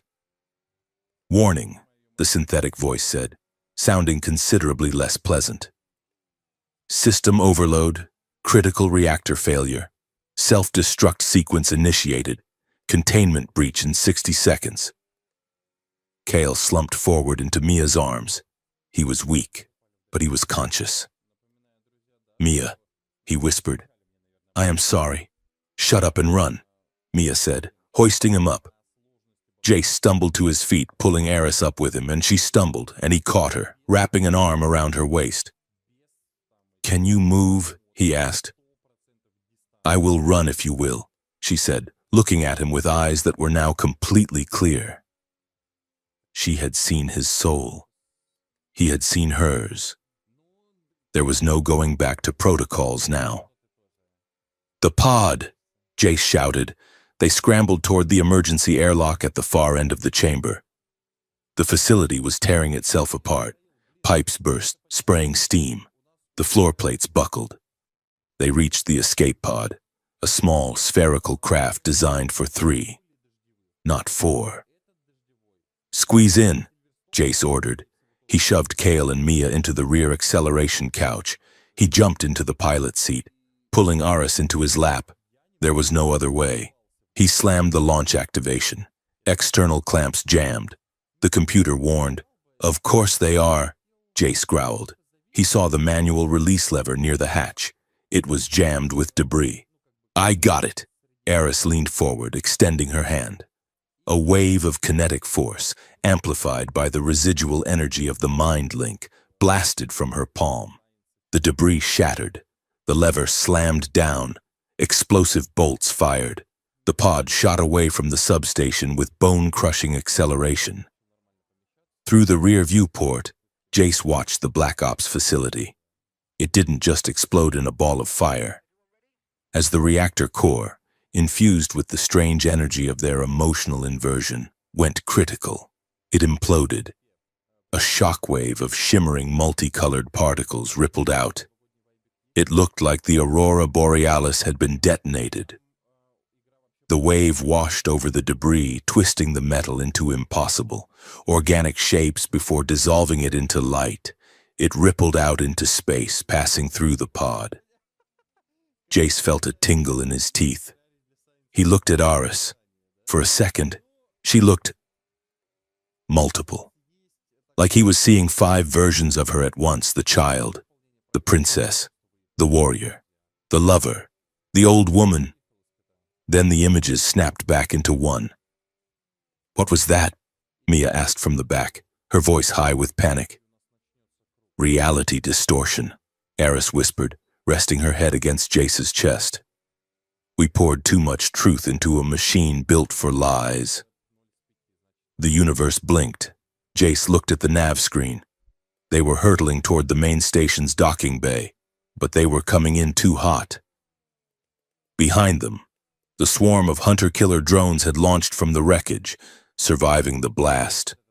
"We are not out of this yet," Jace said, his hands flying over the controls. "Hang on. I am going to try a combat landing."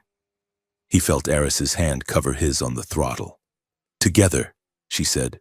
"Together." Jace agreed.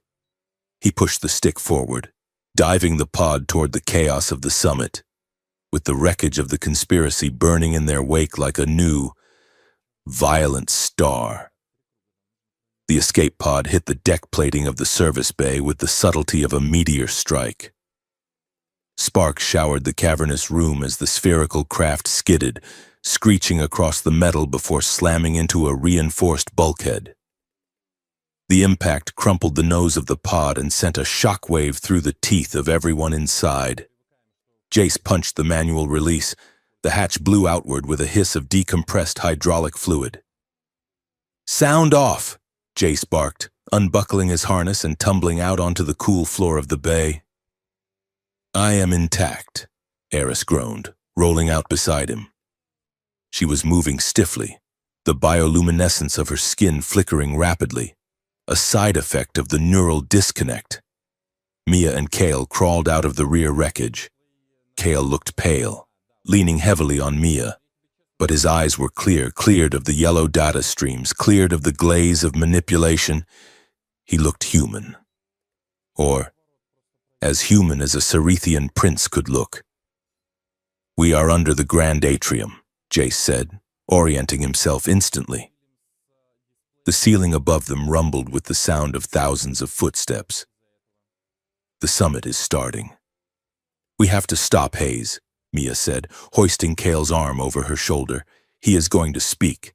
He is going to twist everything."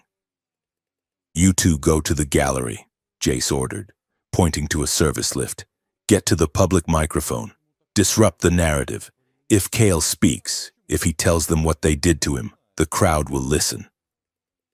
Their minds are still ringing from the inversion pulse we sent. They are primed for truth." "What about you?" Kale asked, his voice rasping but steady. Jace looked up at the labyrinth of catwalks and maintenance gantries that webbed the upper levels of the station's dome. "Hayes is not working alone," Jace said grimly. "He has a contingency, and he has shooters. If you start talking, my guess is that someone in the rafters is going to try to stop you permanently." "We will clear the nests," Aris said, stepping up beside him. She checked the charge on her wrist-mounted energy shield. "Go. Make a scene." Mia hesitated, looking at her father. She saw the blood dried under his nose, the exhaustion in his posture, but also the terrifying calm that had settled over him. "Do not die, Dad," she said. "That is the plan," Jace replied. Mia nodded, then dragged Kale toward the lift. "Dad says we are making a scene. Let us go scream at some politicians." The lift doors hissed shut, taking the teenagers upward. Jace turned to the rows of security lockers lining the service bay walls. He grabbed a crowbar from a tool rack and smashed the lock of the nearest cage marked emergency response. Inside, he found it. A standard-issue Starfleet marksman rig. It was heavier than the one he used to wear, the armor plating thicker, the optics blockier.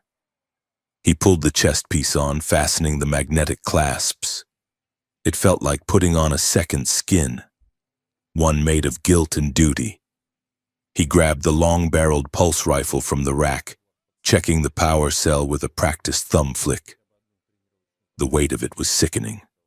It smelled of gun oil and violence. But it also felt steadying. Eris watched him. She was adjusting a pair of alien targeting lenses over her eyes, thin slivers of crystal that floated just off her skin.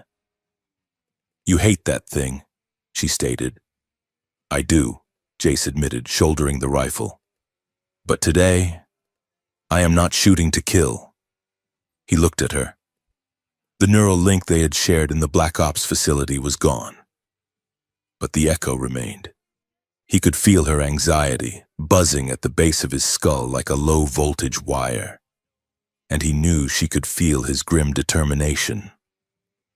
"Let us go hunting," Eris said.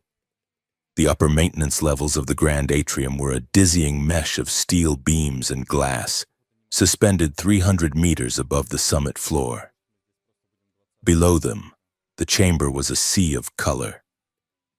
Delegates from 200 worlds filled the amphitheater. The air shimmered with the light of holographic banners. On the central podium, Admiral Hayes stood alongside High Priest Vorus of the Cerethian Orthodoxy. Their voices, amplified by the acoustics of the dome, floated up to the rafters. "Stability requires difficult choices," Hayes was saying, his voice smooth and reasonable. "We cannot allow the chaotic mingling of incompatible cultures to erode the foundations of our societies." Jace moved along the catwalk, crouching low. Eris was 10 meters behind him, scanning the electromagnetic spectrum. "Contact," Eris whispered over their private comm channel. "Sector 4, ventilation ridge." Jace brought the scope to his eye. The world narrowed to a digital circle. He saw the heat signature, a figure lying prone on a service ledge, draped in active camo mesh.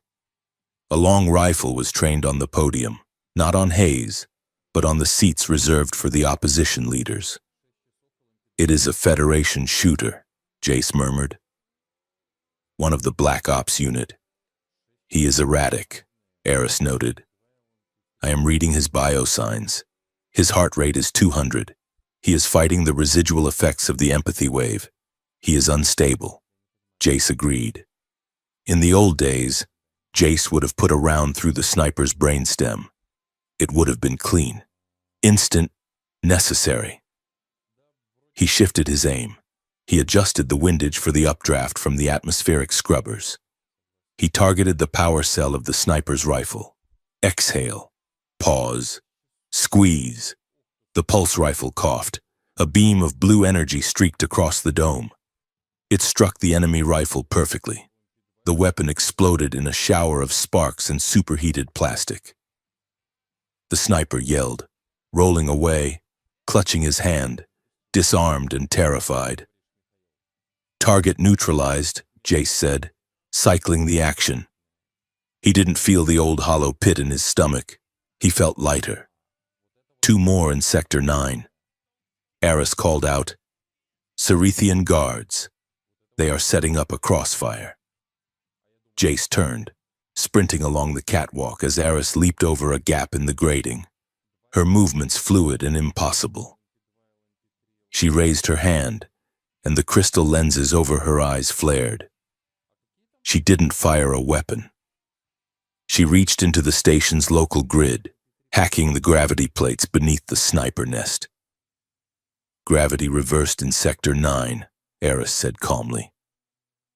Across the dome, the 2 Cerethian snipers suddenly floated upward, flailing, their weapons drifting out of reach as they bumped harmlessly against the ceiling soundproofing.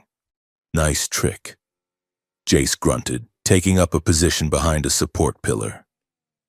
"I have many tricks," Eris replied, sliding into cover beside him, her shoulder pressed against his. The physical contact sent a jolt of warmth through him that had nothing to do with combat stims.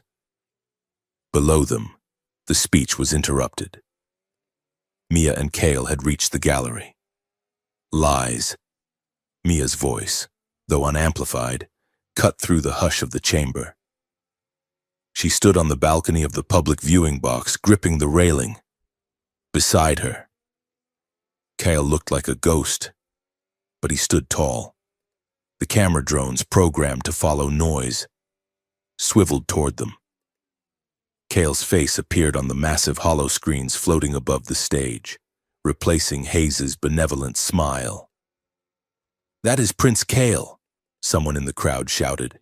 "Turn off those cameras," Hayes roared, stepping away from the podium, his composure cracking. But the technicians in the booth were slow to react. They were confused. They were feeling the same sudden, unexplained surge of empathy that the rest of the station was grappling with. "I am Kale of House Vilos," the prince said. His voice was magnified now, booming through the hall. "And everything you have been told is a lie." The high priest stepped forward, raising his staff. "He is unwell. He has been corrupted by human influence." "Silence him. I was not corrupted," Kale shouted back, his voice gaining strength. "I was used." He pointed a shaking finger at the stage. "They put a machine in my mind. They wrote a script in my head and forced me to say it. They made me break the heart of the person I love. And then they broadcast my pain to all of you to make you afraid of each other." A murmur rippled through the crowd. It started low and grew to a roar. The delegates looked at each other, Cerethian looking at human, Klingon at Vulcan. The artificial barriers of suspicion that had been erected over the last few weeks were crumbling, washed away by the raw authenticity of the boy's pain. "He is telling the truth," a Cerethian matriarch said, standing up. "I can feel it." "We can all feel it," a human admiral muttered, looking at his hands. Hayes saw the tide turning. He saw the security guards lowering their weapons, looking at the prince with recognition. He realized the coup was failing. The narrative was dead. "If I cannot control the board," Hayes whispered to the priest, "then I will flip the table." He reached into his tunic and pressed a sequence into a small, encrypted remote, up in the rafters. Eris grabbed Jace's arm. "Energy spike," she shouted. "Massive signature detected. It is coming from the station's primary fusion core." "What did he do?" Jace asked, scanning the readings on his helmet display. "It is a kill sequence," Eris said, her face paling. "A thermal runaway. He has activated a contingency emitter. It is going to flood this chamber with plasma. He is going to incinerate the summit." "Where is the emitter?" Eris tapped her temple, interfacing with the schematic. "It is not inside. It is external." He placed the override node on the maintenance platform outside the hull. "It is a failsafe. If he cannot control the room, he burns the room." "We have to shut it down," Jace said, dropping the rifle. "It was useless against a bomb." "The platform is outside the shield." "Jace," Eris said. "The debris field from the substation explosion is passing through that sector. It is a chaotic storm of dark matter shards and shrapnel." "I do not care if it is raining hellfire," Jace said, moving toward the airlock hatch that led to the hull. "Get me a tether."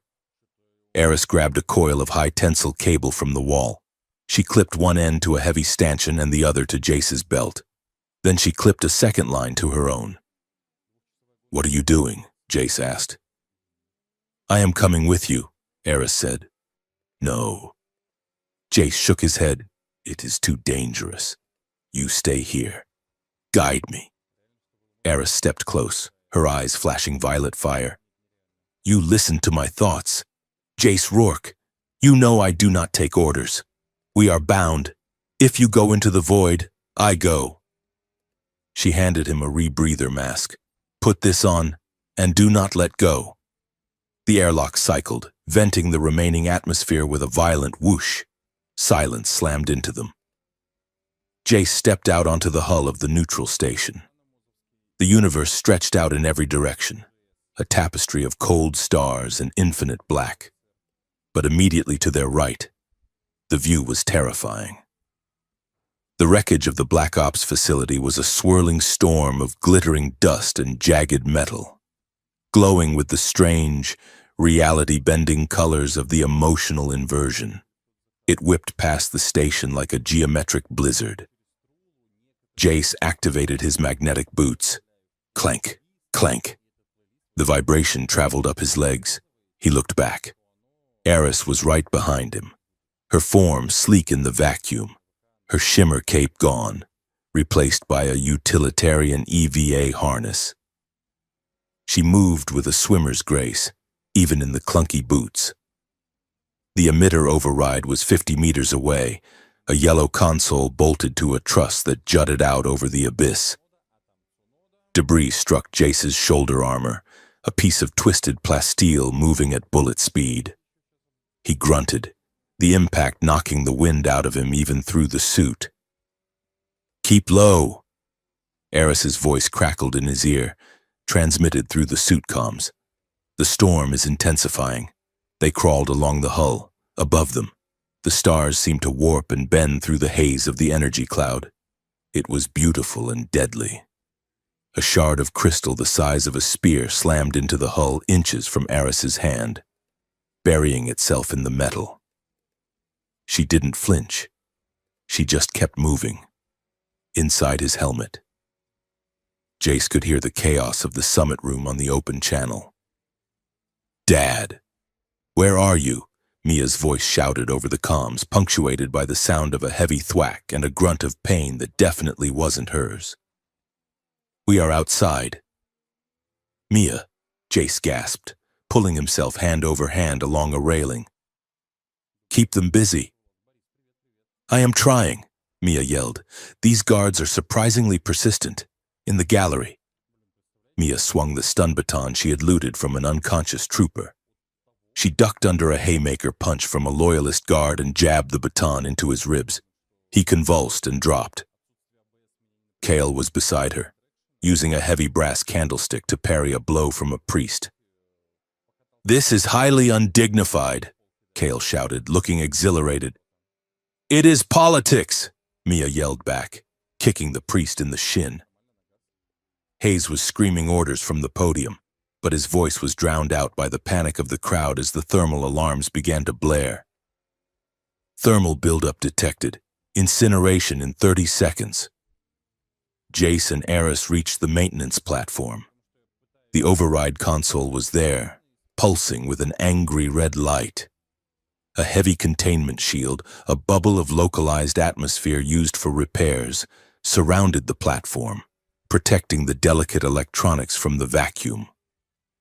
Jace punched through the field membrane. The sound returned instantly, the roar of the storm, the hum of the emitter. He scrambled to the console. It was locked. "It is a biometric seal," Jace shouted. "It needs 2 distinct genetic keys to unlock the manual breaker. 1 human, 1 Cerethian." Hayes, Eris realized. He made it so only he and the High Priest could disarm it together. "Or us," Jace said. He grabbed the left control rod. Eris grabbed the right. "On 3. Jace said. 1, 2, 3. They twisted the rods. The casing hissed open, revealing the core of the emitter. A pulsing sphere of unstable energy sat in the center, building toward critical mass. The computer voice shrieked, "Override engaged. Warning. Manual discharge required. Grounding circuit missing. Operator will sustain fatal energy transfer." Jace froze. He read the schematic scrolling on the small screen. To stop the bomb. The energy had to go somewhere. If they shut it down manually, the charge would arc through the handles, not through them.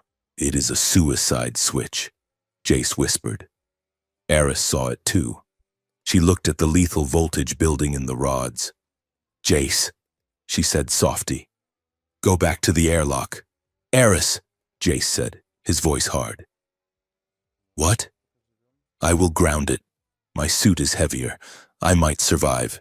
You will be vaporized," Eris said, "and you know it." "I have lived my life," Jace said, looking at her through the faceplate of his rebreather. "I have 18 years of red on my ledger. This clears it." You have a future. You have a brother to protect. Go. He tried to shove her away, to push her out of the containment bubble. Eris planted her feet. She grabbed his harness and yanked him back with a strength that shocked him. "No!" she shouted. "I am not letting you be a martyr." "Eris, please," Jace begged, desperation cracking his voice. "I cannot watch another person die because of me. Not you. Never you." "Then do not watch," Eris said. "Live with it." She pulled him closer. The storm raged outside the bubble, a kaleidoscope of violence. But inside, it was just them. Jace looked at her. He saw the tears floating in the zero gravity of the bubble like tiny diamonds. He saw the fierce, unyielding love in her eyes. It wasn't the love of a fairy tale. It was the love of a trenchmate. A love that said, "We go together." He realized then that he couldn't save her by pushing her away. That wasn't redemption. That was just loneliness disguised as sacrifice. He grabbed the back of her neck, pulling her forehead to his. He kissed her. It was fierce and clumsy and tasted of recycled air and terror. But it was the most alive he had felt in 2 decades. It was a promise. "We do it together," Eris whispered against his lips. "We split the load. If we burn," Jace asked. "Then we burn together," Eris said. They turned to the console. Jace gripped the left rod. Eris gripped the right. They reached across with their free hands and clasped fingers, creating a bridge between them, a circuit of flesh and blood to challenge the fire. "Now!" Jace screamed. They slammed the rods down. Crack, boom! The world turned white, a bolt of raw thermal energy, hot enough to melt a starship hull, surged out of the emitter. It didn't find a ground wire. It found them. It hit Jace's arm, searing through the armor. It hit Eris's shoulder, but it didn't stay there.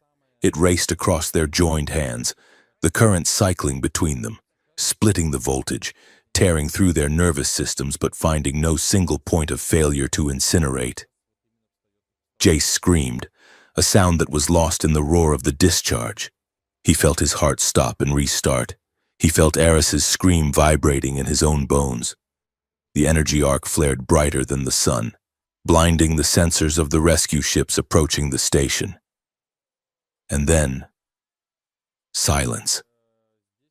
The emitter went dark, the red light faded, the kill sequence aborted. Inside the summit chamber, the lights flickered and steadied. The alarm died. Mia lowered her baton, breathing hard.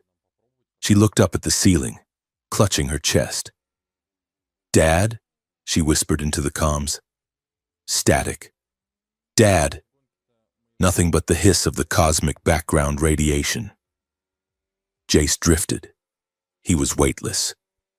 There was no pain, which worried him, because usually, lack of pain meant you were dead. He opened his eyes. He was floating in the debris field. The containment bubble was gone. His magnetic boots had disengaged. He was spinning slowly, tumbling through the void. His arm felt like it was made of lead and fire, but it was still attached. He turned his head inside the helmet. Eris was drifting a few meters away.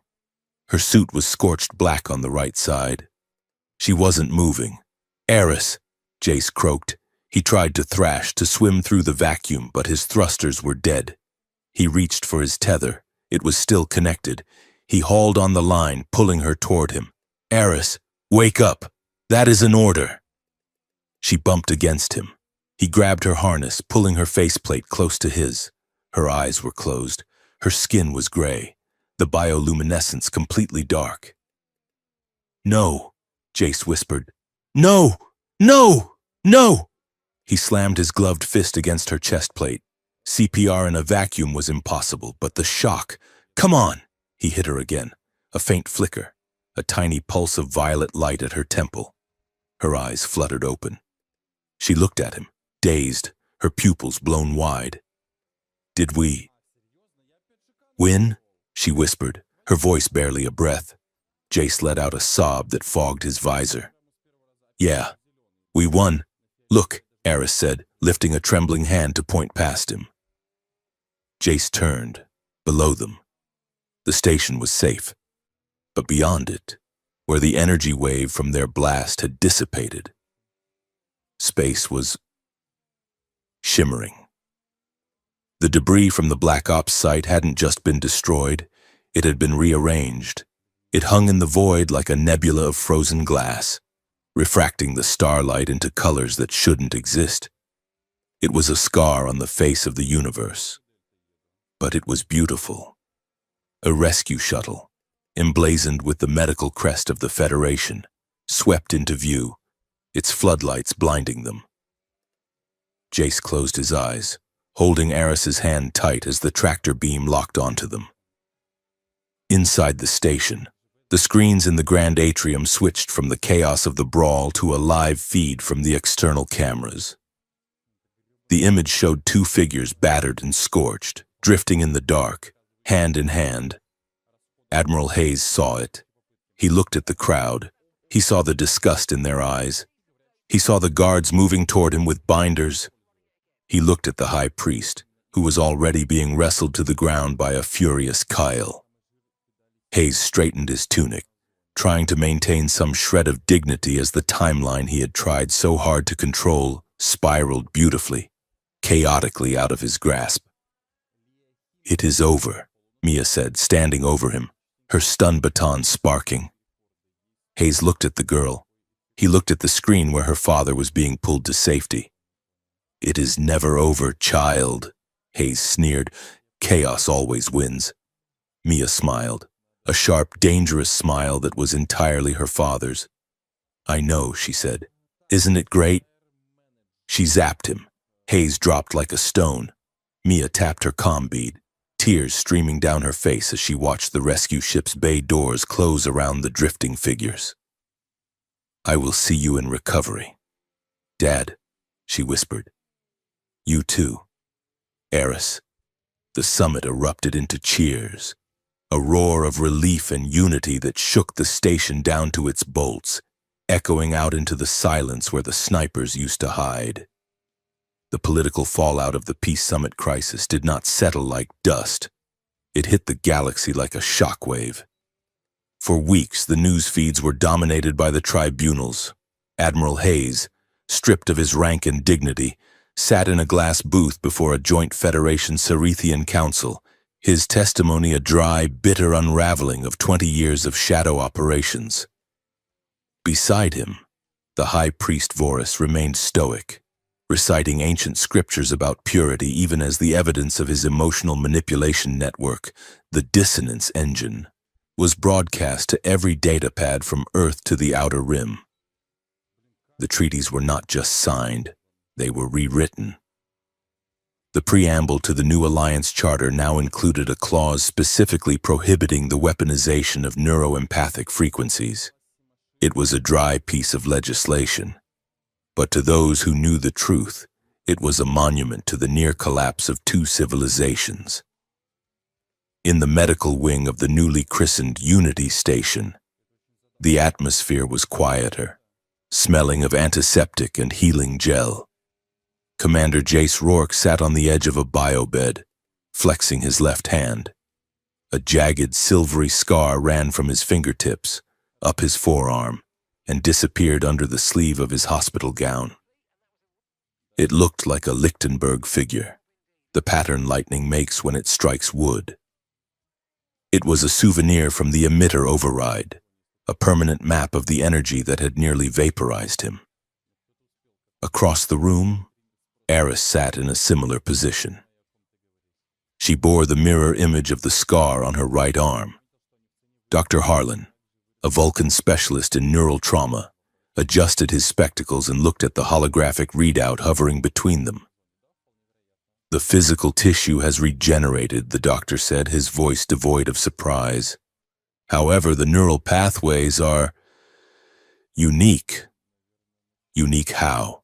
Jace asked, his voice gravelly. "There is a residual entanglement," Harlan explained. "When you completed the circuit, you did not just share a voltage, You shared a consciousness event of significant magnitude. The energy fused certain synaptic responses. Eris looked up, her violet eyes locking onto Jace's. And in plain language, "Doctor?" "In plain language," Harlan said, closing the file. "You may experience phantom sensations. If the commander stubs his toe, High Inquisitor, you might feel a twinge. If you feel sudden anxiety, he will likely start pacing. The bond is permanent." Jace looked at Eris. He felt a sudden phantom warmth in his chest that he knew wasn't entirely his own. "Great," Jace muttered, though the corner of his mouth twitched upward. "Now I can never hide when I am annoyed." "You never could hide it," Eris replied smoothly, a faint smile touching her lips. "You have a very loud face." Jace Rourke. Recovery was slow, not because of the injuries, but because of the reality of what came next. They were two soldiers who had spent their lives fighting a war that turned out to be a lie, now trying to figure out how to live in the peace they had accidentally forged. They moved into a new suite in the diplomatic sector, a neutral ground. It was spacious, filled with light, and utterly terrifying to Jace, who was used to military bunks and weapon lockers. One evening, 3 weeks after their discharge, Jace decided to cook. It was an act of hubris. He wanted to bridge the cultural gap. He had downloaded a recipe for Vilosian spiced broth, a traditional comfort food from Eris's homeworld. He stood in the kitchen, surrounded by exotic vegetables that looked like they might bite back, chopping with the grim determination of a man dismantling a bomb. Mia and Kale sat at the dining table, watching him. Kale was no longer wearing his heavy ceremonial robes. He wore a simple academy tunic, looking like a normal teenage boy, albeit one with glowing skin. "He is going to poison us," Mia whispered loud enough for Jace to hear. "I have strictly followed the molecular instructions," Jace retorted, dumping a handful of blue powder into the pot. "It says to add 2 measures of pneuma root for heat." Kale sat up straight. "Pneuma root or numbing root? Is there a difference?" Jace asked, stirring vigorously. Eris walked in from the balcony wearing a loose silk robe, her hair down. She sniffed the air and stopped. "Jace," she said cautiously, "why does the air smell like anesthesia?" "Dinner is served," Jace announced, carrying the tureen to the table. He ladled the bright purple broth into bowls. Everyone stared at it. "To family," Jace said, raising his spoon, "and to new beginnings."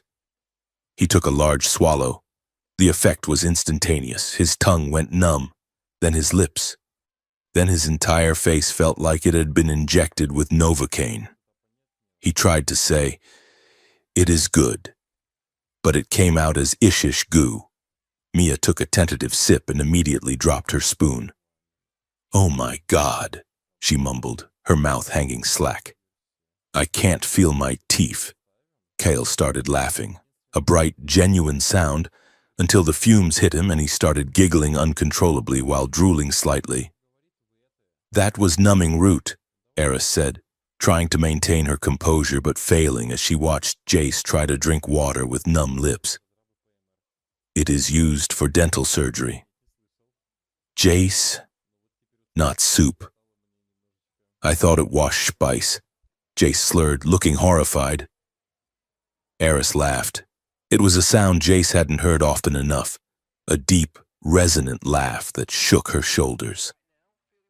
She reached across the table, wiping a drip of purple broth from his chin. "You are a legendary sniper," she said, her eyes dancing. "But you are a tactical disaster in the kitchen." "We are ordering pizza," Mia declared, clutching her numb jaw. "And Kale is paying." Life settled into a rhythm that felt fragile but real. Mia and Kale enrolled in the newly formed Interstellar Academy on the station. It was a pilot program designed to integrate species at a younger age, preventing the kind of isolation that Hayes had exploited. One morning, Jace walked them to the transport tube. Mia looked sharp in her gray cadet uniform, her hair tied back. Kale walked beside her, his hand brushing hers, not clinging, just connecting. "Do you have your logic module?" Jace asked Mia. "Yes, Dad. Do not engage in debates about Federation politics with the Klingon exchange students. They take it personally." "I know, Dad. And Kale," Jace said, looking at the prince. "Keep your security detail at a distance. You are a student today, not a target." Kale nodded. "Eris has reduced the detail to 2 guards. She says I need to learn to watch my own back." "Good advice," Jace said. Mia rolled her eyes. "You two are obsessed. We are just going to math class. We are not storming a fortress, not today. Anyway," Kale joked. Jace watched them board the tube. He remembered the night Mia had come home sobbing, her heart broken by a script she didn't understand. Now. She stood tall, her arm linked with Kale's, their relationship no longer a secret rebellion but a recognized fact. They were bickering about who had forgotten to charge their data pad as the doors closed. They were just kids. Finally, that afternoon, Jace stood in the office of the new station commander, Admiral Joe. The room was lined with windows overlooking the shipyard where the damage from the battle was being repaired. "We have a new hull number for you, Commander," Joe said, sliding a datapad across the desk. "The USS Vengeance, Special Operations Command.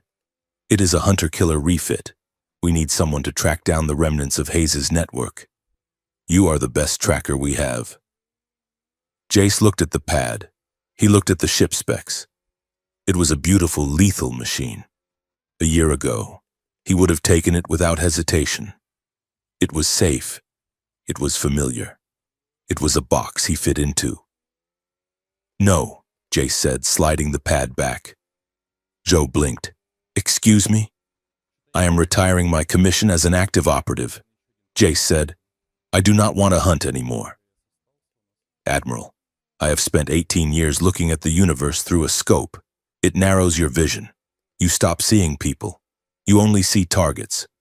We need your skills." "Rourke." "Then let me teach," Jace said. "Teach? The academy," Jace said. "They need an instructor for advanced marksmanship and ethics." "Ethics?" Zoe raised an eyebrow. "You want to teach ethics?" "I want to teach them the weight of the trigger," Jace said quietly. "I want to teach them that every time they take a shot, they carry that ghost forever. I want to teach them when not to shoot, because I almost missed that lesson myself." Joe looked at him for a long moment, then nodded slowly. Approved. Professor Rourke. While Jace learned to navigate a classroom, Aris was navigating the treacherous waters of peace. She had been appointed the Imperial Liaison to Starfleet, a role that essentially made her the architect of the new emotional security protocols. She spent her days in committee meetings, dismantling the legal frameworks that had allowed the dissonance engine to exist. But her most important work happened in the evenings, with Jace. One night, she asked him to come with her to the station's arboretum. It was a vast, domed park that simulated the environments of a dozen worlds. Eris led him to the Cerethian sector, a garden of violet moss and silver trees that chimed in the wind. In the center of the garden stood a holographic monument. It was a statue of light, depicting a woman in royal robes. Her hand extended in a gesture of peace. Empress Vila. Jace stopped at the edge of the clearing. His throat went tight. He had avoided this place. "Come," Eris said, holding out her hand. "I should not be here," Jace whispered. Eris did not withdraw her hand. "You are the only one who needs to be here." Jace stepped forward, taking her hand. They walked to the foot of the statue. The hologram was high resolution, capturing the kindness in the Empress's eyes, the same eyes Eris had. Eris looked up at her mother. "Mother," Eris said softly, speaking in the common tongue so Jace could understand. "The war is over. The silence is broken." She squeezed Jace's hand. "This is Jace," she said to the image. "He is the one who sent you to the stars." Jace flinched, looking down at his boots. He carried the weight of that day for 5 years. Eris continued. He let it carve him into something hard and lonely.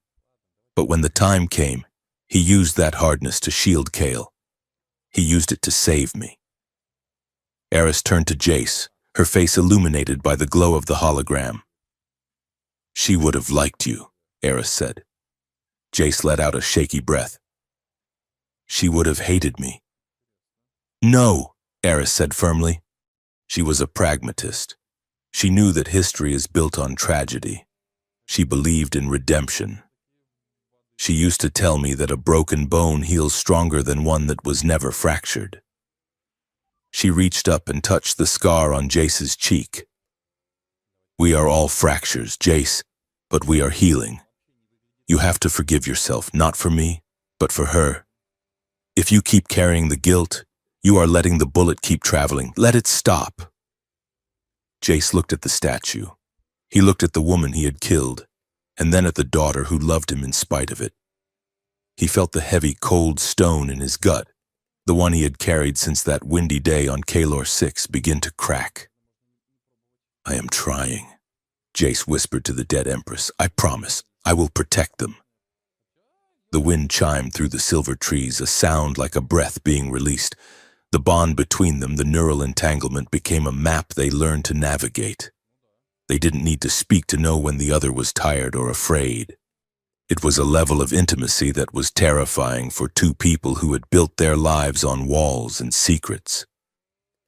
Late one night, they stood on the balcony of their quarters. The station's rotation had brought them into the shadow of the local planet, leaving the sky a canvas of infinite, piercing stars. Jace leaned against the railing, watching the running lights of a freighter docking in the distance. Eris stood behind him, her arms wrapped around his waist, her chin resting on his shoulder. He could feel her fear. It was a quiet, humming background noise in his mind. "What are you afraid of?" Jace asked into the dark. Eris tightened her arms around him. "Time," she whispered. "Time? Cerethians live a long time. Jace," she said, "my grandmother is 200 years old. Humans, you burn so brightly but so quickly." Jace covered her hands with his. He knew this. He knew the math. He was 45. She looked 30 but was likely older, and would look 30 for another century. "I am afraid that I finally found the person who understands the silence," Eris said, her voice trembling slightly. "And I am going to lose him to simple biology." "It seems cruel." Jace turned in her arms to face her. The faint bioluminescence of her skin cast a soft violet light on his face. "It is not cruel," Jace said gently. "It is the mission parameters." He brushed a stray lock of silver hair from her forehead. "We have now, Eris. We have today. We have tomorrow. Maybe we have 30 years. Maybe 40. In the scope of the universe, that is nothing. But for us, it is a lifetime." He rested his forehead against hers. The neural link flared, a warm, golden pulse of reassurance flowing from him to her. "I am not going anywhere," he promised. "I survived the sniper wars. I survived the explosion. I survived your cooking. I am hard to kill." Eris laughed, a wet, sniffly sound. She pulled him closer, kissing him with a fierce, possessive intensity. It wasn't the desperate kiss of the airlock, fueled by adrenaline and death. It was a slow, deliberate claiming. It was a promise to exist in the same space, to share the scars and the silence. They stood there for a long time, the boundaries between them dissolving, human and alien, sniper and target, merging into something new. A noise from the doorway broke the moment. Gross. Jace and Eris broke apart, though Jace kept his arm around Eris's waist. Mia stood in the doorway to the balcony, holding a mug of tea. She was wearing oversized pajamas and looking exhausted. "Can you two stop radiating meaningful connection?" Mia complained, walking over to the railing. "It is distracting. I am trying to study for xenobiology, and I can literally feel the vibes coming off the balcony." "Sorry," Eris said, smiling. "We were discussing the future. Well, the future involves me failing this exam if Kale does not stop texting me." Mia sighed, leaning on the rail next to Jace. "Is he bothering you?" Jace asked, slipping instantly into protective dad mode. "No," Mia said, smiling down at her tea. "He is just being Kale. He sends me pictures of clouds that look like animals. He is a dork. A dork is good," Jace said. "A dork is safe." Mia looked out at the stars. She took a sip of tea, then looked up at Jace with a mischievous glint in her eye.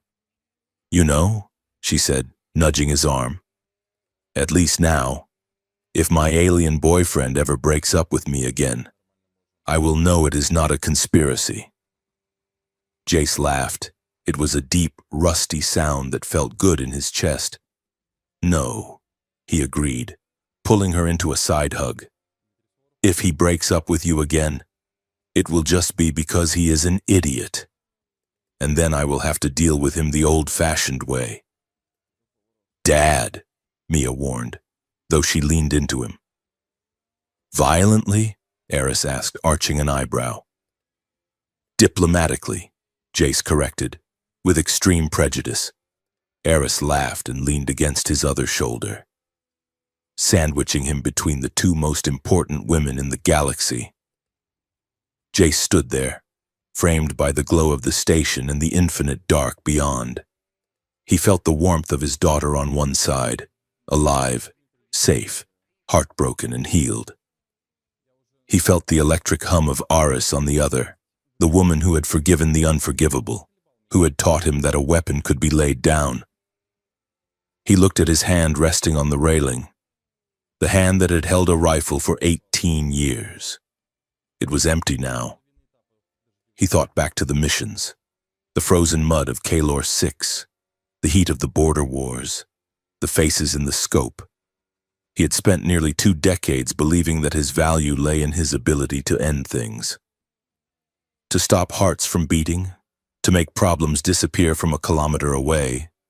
But as he watched Mia and Kale in his mind, teasing each other, building a future on the ruins of the past, and felt Aris's hand slide into his, interlacing their fingers, he realized the truth. His hardest missions hadn't been the kills. They had been the moments he almost failed, the awkward breakfasts, the tearful confrontations, the choice to grab a hand instead of a trigger, the choice to live. He realized that after 18 years as a sniper, his most important shot hadn't been fired from a gun. It had been the decision to open the door that morning when Mia came home crying. He squeezed Aris's hand. He kissed the top of Mia's head. "Dad, my alien boyfriend broke up." Mia had sobbed. Jace smiled into the darkness. That heartbreak had been the crack in the armor, and through that crack, the light had finally mercifully gotten in.